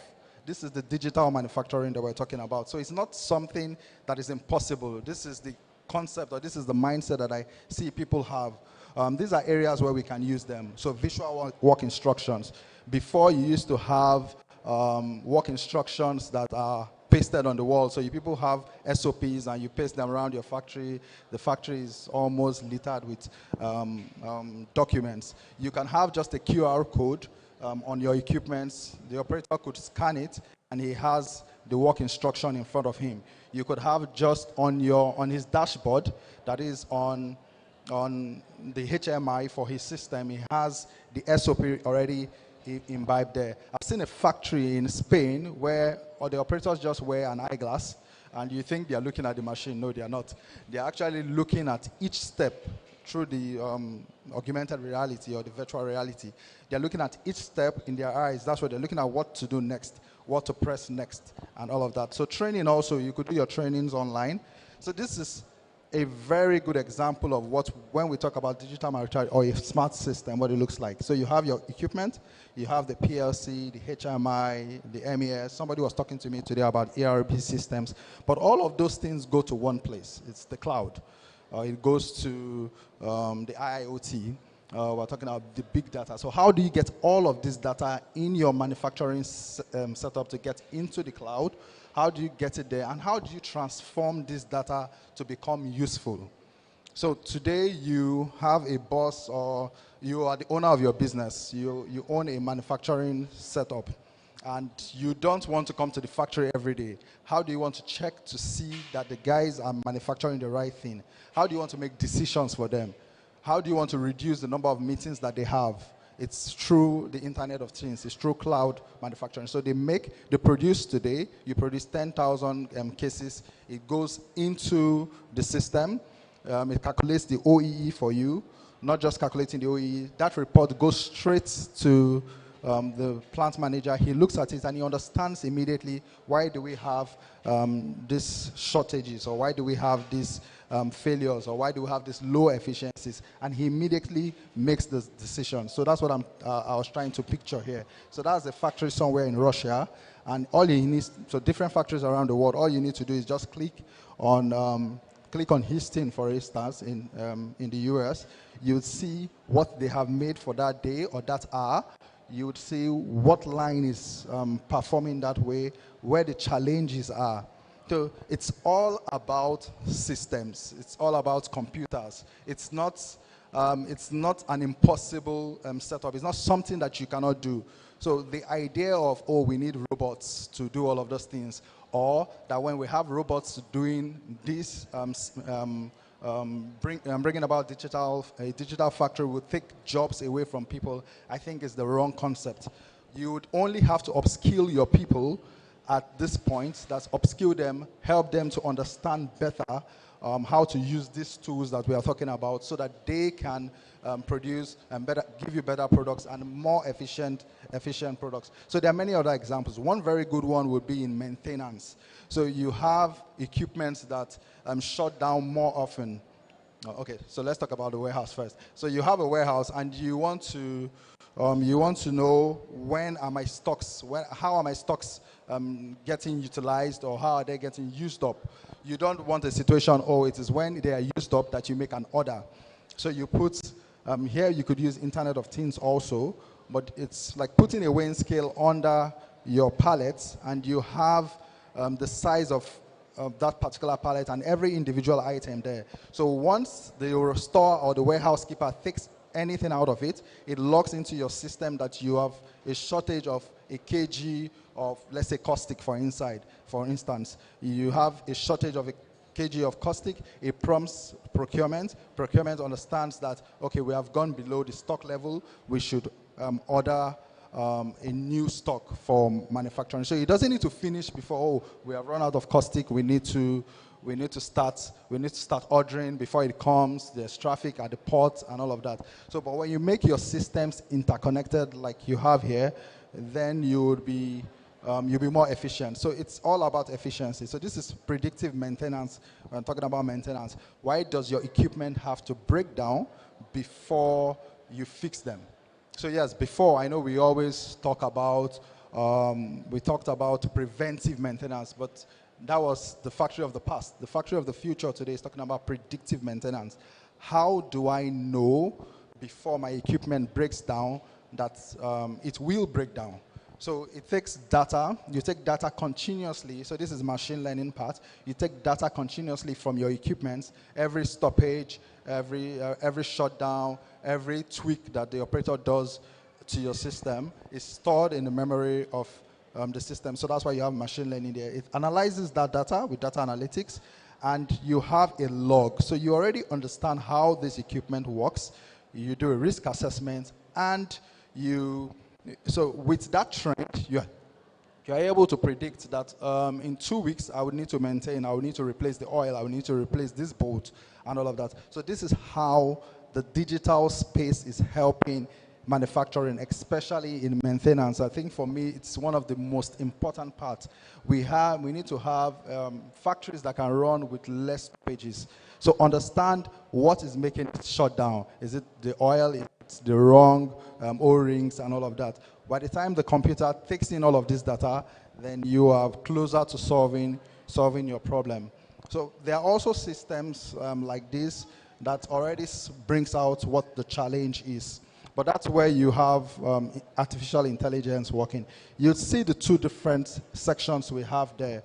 You have where you have the manual, like the physical operation, and where you have the one that is done with a cloud-based system or an artificial intelligence. One is more effective or more efficient because it is actually working on our own intelligence, but it is working faster. Yes, it uses the human intelligence. What would an operator do? An operator, he would have to move the pallet from here to this point, or he has to move the case, or he needs to take off the wrong labeled bottle. But when you have a machine that is intelligent, it does it before the product goes off the line. So I've seen systems where, or situations where you are in trade and you see your own product. How come this product doesn't have a batch coding? NAFDAC is picking something like that because it doesn't have a batch coding. If you had an artificially intelligent machine, it will have picked it up in the factory. So these systems are actually affordable and easy to get, but because of the way we see them or the way we call them, the big names, artificial intelligence, machine learning, and all of that. I think GD also spoke about that. You say that there are companies who already do this for you. There are ERP systems that can handle this for you. So how do you assess them? Okay, maybe GD will talk about that when he comes on. But this is another. See, this is also machine learning, but learning from your computer every day. Reduce the pressure or the stress that you have on your quality manager. So you have a camera that checks every part of the machine or every part of the product when they come out. So it does this, it logs the data, and you make immediate decision on those products. Okay, so I think there's one other interesting concept. Maybe that comes out, yeah. For quality management system, it's moving to quality 4.0. So you've done digital manufacturing, you want to imbibe it in quality systems. It's the easiest way. So one of the easiest ways to make your quality system more digital, reduce the number of paperwork that you are doing when it comes to quality system. How do you improve that? That's what we know. So one of the interesting ways you can do this is through a cyber-physical system. How do you interact the physical part with the cyber, as the internet? How do you have that interaction? You want to do an audit, you don't have to be there. I think, thank God so much for COVID. You could do, now we understand that we could do so many virtual things. I've audited many factories that I never had to be there. You just need to put on the augmented reality or the virtual reality glasses, and you are going around their factories to do an audit. So you are not physically there. The glasses are sent to you, for lack of a better word. They are sent to you, you put it on, and you carry out a complete audit of that facility, and you give your own report or you give your own rating as the case is. So you naturally don't have to be there physically to do this. One other interesting one, which is growing today, is mass customization. So you want to make a pair of shoes. Today, if you want to customize just a shoe for me, it means you need to change the assembly line. You need to, just because you want to make for one person. But with the digital factory today, you could use the 3D printing and you could customize one pair of product for a particular person. So this also brings you closer to your customers. Not the relationship part, but also increases your sales, because people now believe, oh, I can get what I want for myself. So they are able to order. I think Nike already does this, and Yes, and Adidas. You could go on their site and order what you want. Some of us, we always claim we are 45 or 46, but most times we find out that we're in between. So how do you tell a manufacturer to make 45 and a half? Like, they won't do that. But when you want, when we talk about mass customization, that's when you get to a point like this. Shipping and logistics, the same thing. You put QR codes or barcodes on all of your shippers or all of your products, and you could scan them, and they tell you the exact location where this product is going to. So I've been in a factory where you have forklifts that are digitally driven, not by human being, but they take a scan of the pallet and it moves to the exact truck that is supposed to load that product to a known location. So this is also for research and development. So like I said, you could do an audit without being there. You could build a car. Some companies are doing it, and you could build a car without being there. So of course, in health, we already see this where doctors are operating without being there themselves. So all of these things are also possible for us in manufacturing. So you could build a product without actually being there. These days, it's more easy when it comes to packaging material. So, but what does all of this offer? I think it's more flexibility, it's efficiency, it's increases the skill set of the people, because you don't want to remain the same person that you were before, because you won't be able to fit into a digital factory, a factory of today. Also new offerings, like I said, mass customization of these products. So these are the kind of things that it offers. I think the rest of them we could discuss during the panel session. But yeah, this is basically what it is for us. But for us in Africa, or for us in developing countries, what are the challenges? I think the biggest one is skill set, and people not knowing how easy or where they can get all of these softwares, all of these solutions from. But skill set is one of the biggest one. How can someone understand these machines? So it's simply just take a course on machine learning or artificial intelligence. Let's take that extra step and learn something that is digital.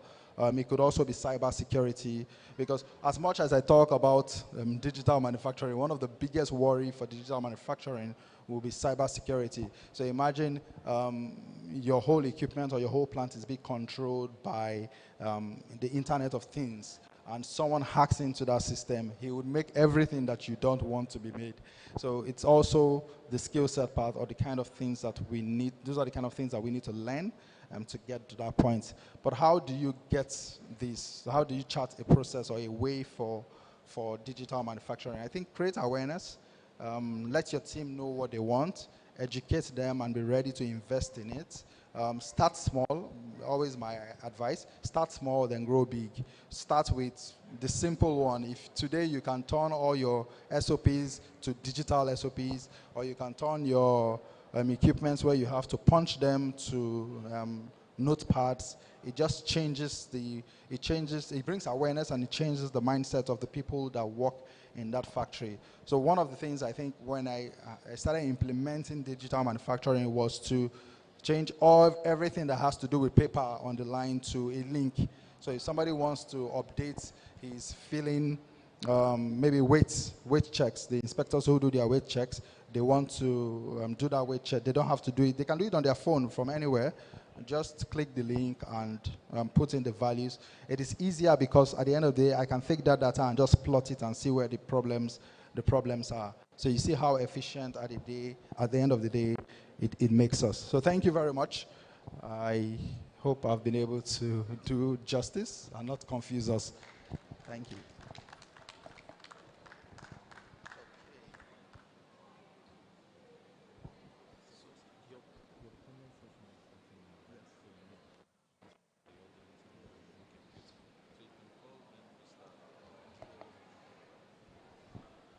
Yeah.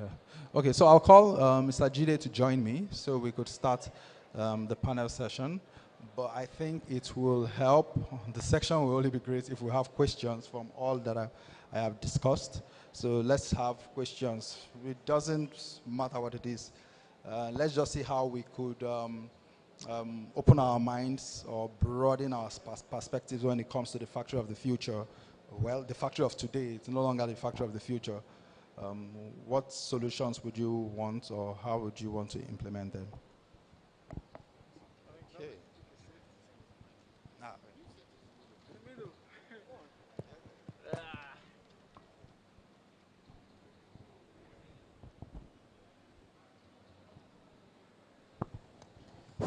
All right, Dominic, thank you for that presentation. I think the reason why we chose this topic and have those two panels is to get someone who is a manufacturer and someone who is also from the technology part. So both of them can actually discuss solutions and from the receiving end and also from the product end. We don't want a situation whereby the technical person will say, we have all this thing lined up, and then the manufacturer will say, oh, this thing doesn't work. So I'm bringing both of them here to say how we will go ahead with this. So my first question will go to Dominic, who is an expert when it comes to digital manufacturing. And what is the response? In terms of reception, are we ready for the future in terms of the factory? COVID taught everyone one thing. For about 12 months, we didn't have people in the factory. Nigerians ready to let go and let machines take over. Do you think we are ready as a country or as a continent, Africa? So I would say we are ready, as much as we are not. So it's like we're in between. So yeah, COVID taught us a lot of things, but I think what we learned from it is different from what we are applying. So yes, we learned how to do virtual meetings, but it shouldn't stop there. How do you produce? You know, like you said, so people couldn't go to the factories. Even if we have the machines, you still need people to, if we had the robots, we still need people to program them, people to operate of that. But yes, we can be ready because we already have the systems. These days we have equipments that have the right SCADAs or the right HMIs that can be connected to the cloud, and we get results from them. So we have the equipments, like equipments that can handle this, or equipments that are upgradable. But to see the cost part of it. So we manufacturing, one of the things we think of the most is cost. How do we get a great cost out of it? Well, you need to think long time. If you're thinking of cost for now, of course it will be expensive when you want to do it as a whole. So like in my last slide, I said we should face it. So, you know, you chart a way through it. Face it, what do you want to do first? Is it the IoT you want to do? You want to install a cloud system or something that can take your big data before you start talking about robots. But if it's something you want to do once, it's going to be expensive and you would definitely not be ready for it. So you need to chart a way to be able to do it. Okay, Jide, I'll come to you. And I think we had a conversation 2019. And when we talked about, your colleague from Kenya came, and we had like Africa as a continent and where we are behind with a lot of things. And when somebody hears about digital manufacturing, I think the first thing some people will think is, social media, digital, is that what it is, or it's something bigger than that? And also for small-scale manufacturers, what solutions are available that can help them upscale their production, help them in terms of upscale their capacity, help them compete globally? Now that we have the African Free Trade Zone Agreement, it means that whatever you're doing now, in the next couple of months, your product will be competing with guys from Rwanda that I think are already ahead of us. So what are those solutions that are available that manufacturers can plug into and help them compete on a global scale? Okay, so first things first, there's one thing we need to actually realize about Nigeria. Our manufacturing industry is not as bad as we think it is. We've, over time, we started having really big factories in about 1970s. And over time, I think it's with most factories or most of the large manufacturers have actually been upgrading the infrastructure for years on end. So you have a lot of the infrastructure that's actually unused. We have unused capacity in Nigeria, and it's insane. And the reason for that is because we love importing, which is why Apapa is always full. We're trying to repair the road even while having trailers come over it. Now, we need to start facing certain realities when we start talking about digital manufacturing. For now, we're still producing at a point where we're producing small scale to suit a small market. When the borders closed, you realize that a lot of people actually created produce here or manufactured items here, shipped them out of Nigeria. They didn't keep them in. They shipped them out. So that's a lot of the gray areas that aren't captured by our economy, and we constantly feel as if we're not doing anything. Meanwhile, we're doing a lot. Now, when you go on to the digital aspect of whether we're going to use data to manufacture or whether we're going to actually use maybe things like machine learning, 3D printing, that's a whole different ballgame. That comes to personalization and specific scenario details. A Hyundai or Kia, for instance, now, when they bring in CKD, compute knockdown parts for vehicles, they actually scan them so that certain items will go to this part of the factory, certain items will go to the other side. Refrigerant will go to this side. And they also still know from their, I think it's Amu or Dauphin where their factory is, they actually still know with QR codes and barcodes and everything, when they scan these items, they know how many they received. They know how many they're going to need in the next few months, considering the amount of vehicles they want to roll out. All that is part of the digital manufacturing space. Now, when you bring it back to the small, maybe the small scale, medium scale enterprise scenarios, you have to start looking at what exactly are you producing? Who's your target market? What's your go-to-market strategy? How are you going to actually now move these items from your factory to the person that ordered it? After will come in and play a great role for Nigeria. But the first things first, we need to actually start looking at what we make. A person that's making a small item that's selling them, within the neighborhood, I'll give you an example, bottled water. We all assume that, okay, you know what, bottled water actually usually doesn't sell beyond 10, 15 kilometers of where you make it. And that's the truth. Only the large makers like Coca-Cola have the market and the distribution chain to actually roll out these things to other states. If you're going to make something for that scenario, you need to start looking at, okay, how many do I make a day? What's the demand from the people around me? How have I tracked my bottle that's left here? Because Coca-Cola can almost tell you, we know where our products are going. We know how many products are being ordered by our supply chain every day. So the small scale person can start looking at, I've made 100 bottles of water today. I've shipped all the bottles and they've all gone this direction, but 40 came back. On Tuesday, I shipped them and they go in this direction. None came back. Does that mean I have maybe 140 I should supply here and I should reduce my supply to that direction? Have I actually had my people go around to see what's the appetite for my product? Now, if I'm only selling within my local 10 kilometer, 15 kilometer radius, have I actually gone further to see what other manufacturers are selling?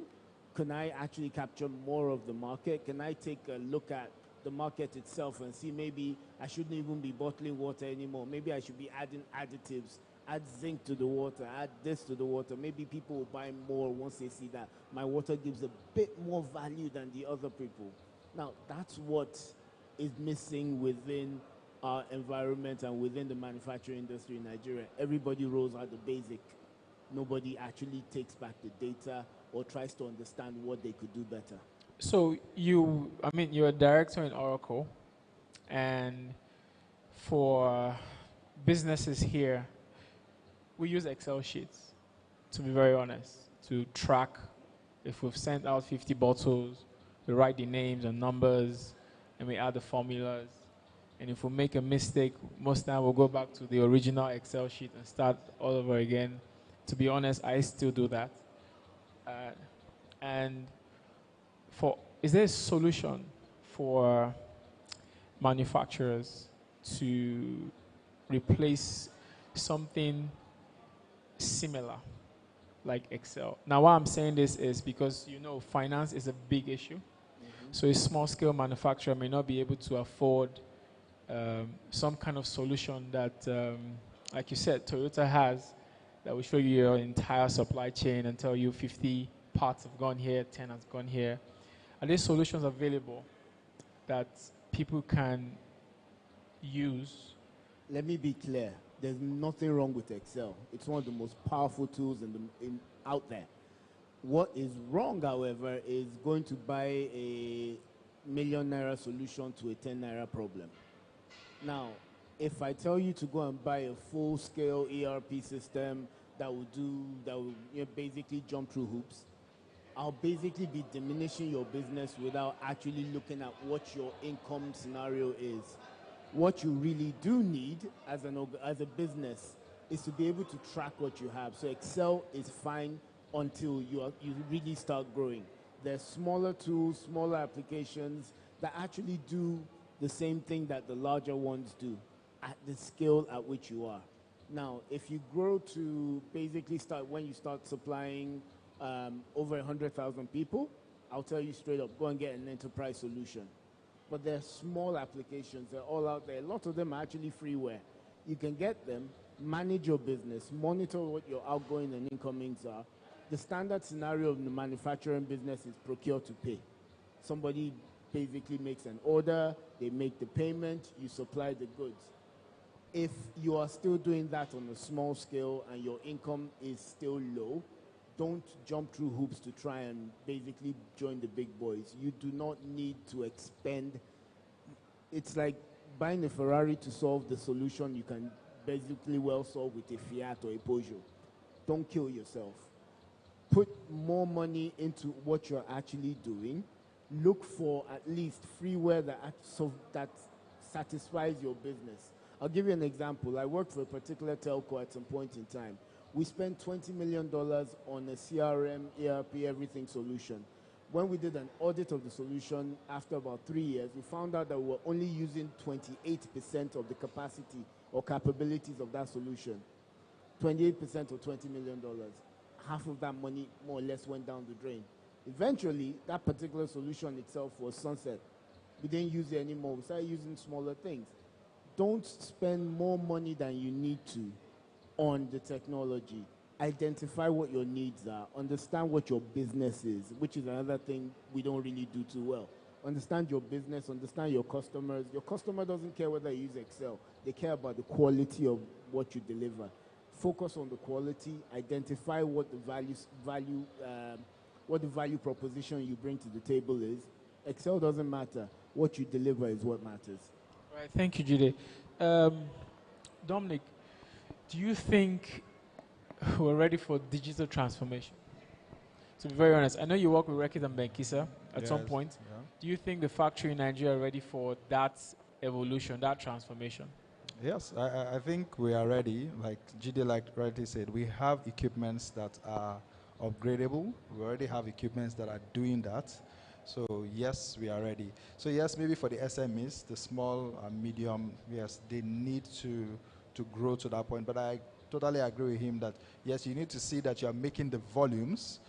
You can get that cash before you invest into it. So maybe yes, for the small and medium enterprise, they need to get that volume. They need to get that cash, that capital, before jumping into digital manufacturing. Is there a possibility where we have, trainings like this or sessions like this is an opportunity where you have a manufacturer and also have someone from the technology point of view to discuss this? Apart from sessions like this, in the past or in the future, is there going to be a situation whereby there will be some sort of collaboration with the likes of Oracle and all the other technology providers to have training sessions? Because SMEs are like the bedrock of any economy. Very true. And if the developed world, they are running fast. Right now, they're in Industry 5.0. They might hit to 10.0, and we're still dragging with paperwork.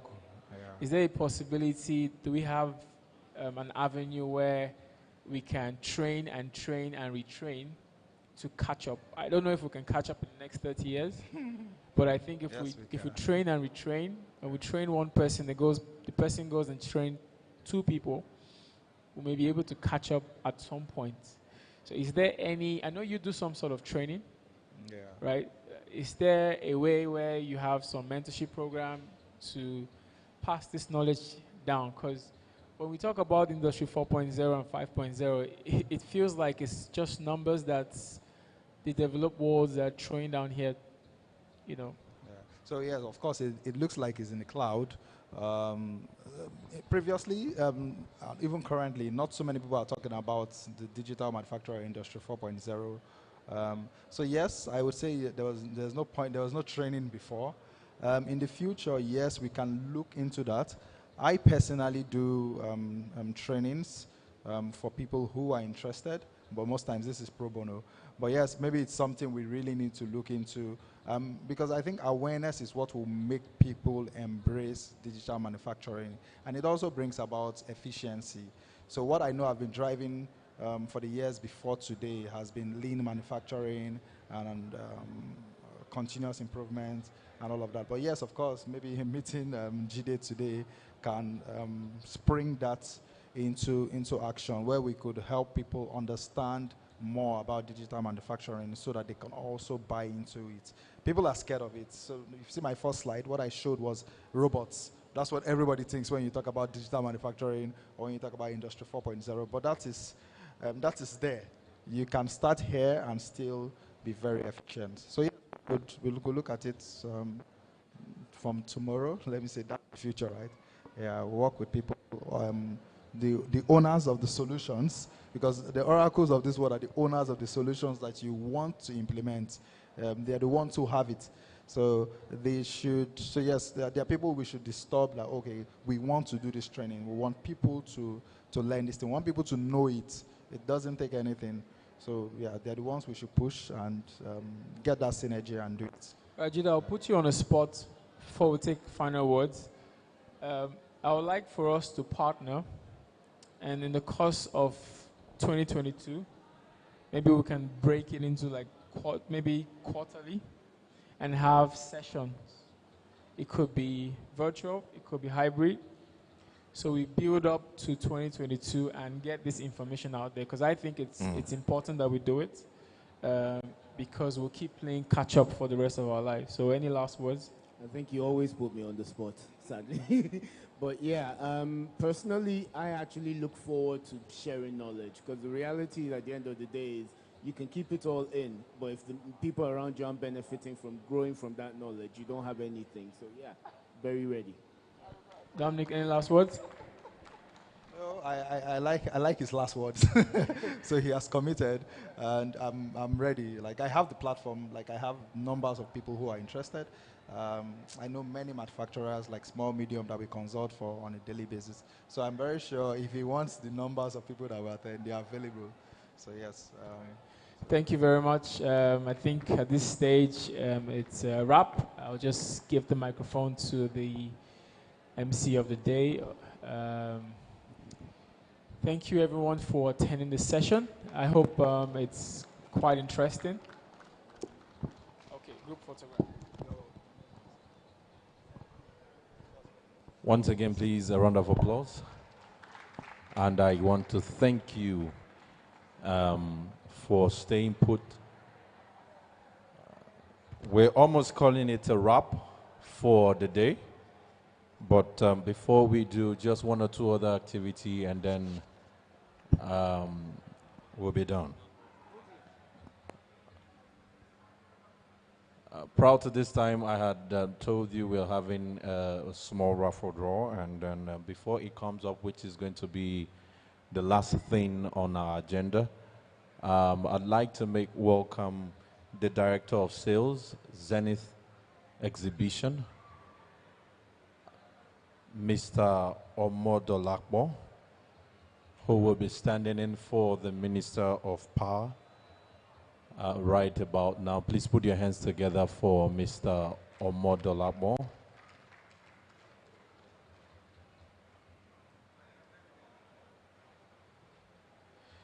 So I've been told, before he comes up, I've been told that the raffle tickets or raffle numbers were placed on the our seats. I don't know how okay, yeah, so if you will be kind enough to bend a bit, you could just find, they're limited numbers, so if you get, then it's beautiful. If you don't, then it's awesome. I want to say a very big thank you to Meccano International, Geely Automobile. They have been amazing.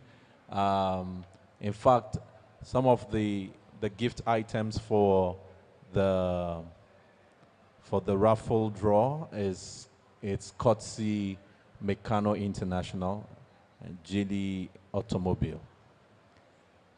So just while we get set for the raffle, please put your hands together as we make welcome Mr. Omodolapo, please.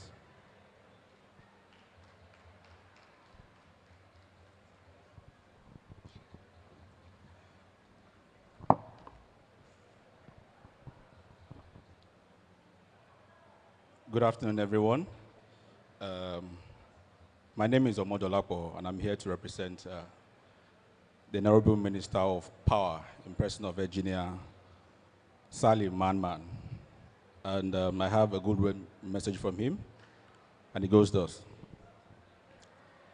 It is my honor to address the opening ceremony of this year's edition of Equipment and Manufacturing West Africa, which gives the opportunity to engage different stakeholders in the manufacturing sector in the Nigerian economy. It is also my pleasure to be part of this laudable occasion to bring together members of local and international manufacturers, industrialists, SMEs, equipment manufacturers, equipment resellers, distributors, and business owners.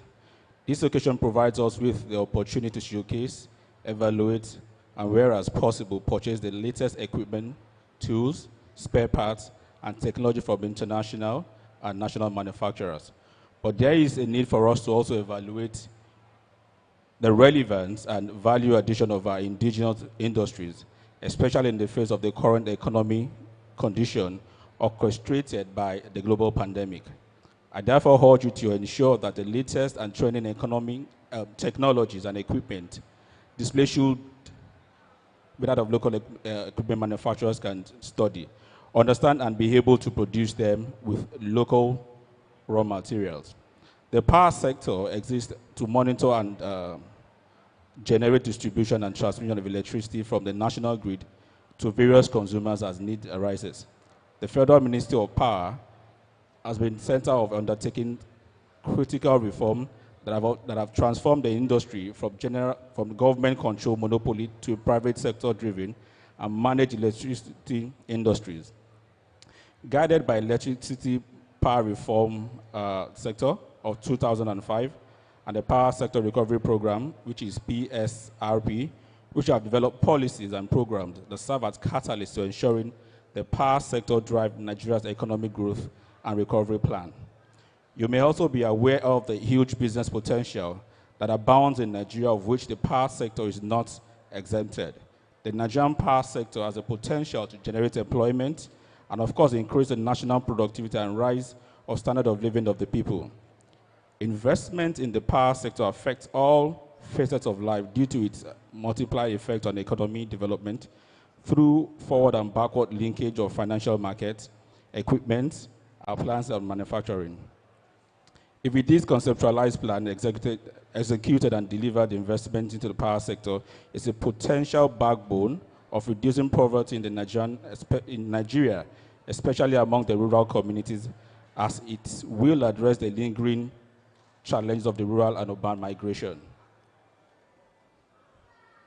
You may also be aware that the Nigerian power sector keeps evolving as it continues to roll out reform, policies, and strategies aimed at making our national power supply sustainable, reliable, and affordable. I am quite optimistic that the pace we are moving, we shall very soon achieve uninterrupted power supply, which invariably will boost our industrialization and, of course, create more employment opportunities along the energy mix value chain. Of course, it will improve an affordable electricity supply, will obviously improve the social and economic quality of life, which invariably will lead to improved national prosperity and growth index. The federal government currently generates electricity through terminal hydro, solar, and of course wind power plant. The electricity generated is transmitted and distributed from domestic consumption and industrial application. Under this administration, the power sector has increased capacity significantly. The installed generation capacity has reached 13,000 megawatts from 8,000 megawatts in 2015. Transmission has also increased from 8,000 megawatts to 8,000 megawatts, I beg your pardon, from 5,000 megawatts, while distribution system has the capacity to evacuate 5,000 megawatts of power, having growth from 4,500 megawatts in 2015. You may also note that the distribution sector is privatized, but has the least capacity in the value chain. It is pertinent to note that the power sector is still undergoing privatization and consequently rely on local and international investors to drive investment in the infrastructure. In a determination to revamp the country's power sector, government has applied various interventions in form of policies, regulation, operational, financial, and other support measures to incentive growth in line with its power sector reform program.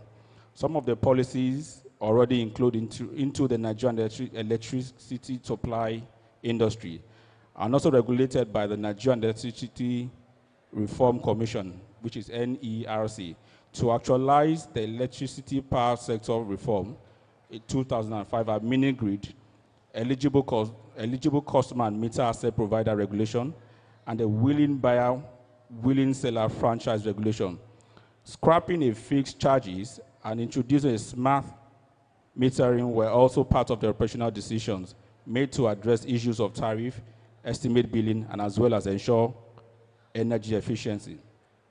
Investment in Nigerian power sector is very attractive due to the opportunity growth in the Nigerian electricity market, which demand far outstrip current supply with high voltage of strong economical growth in view of the country's population advantage.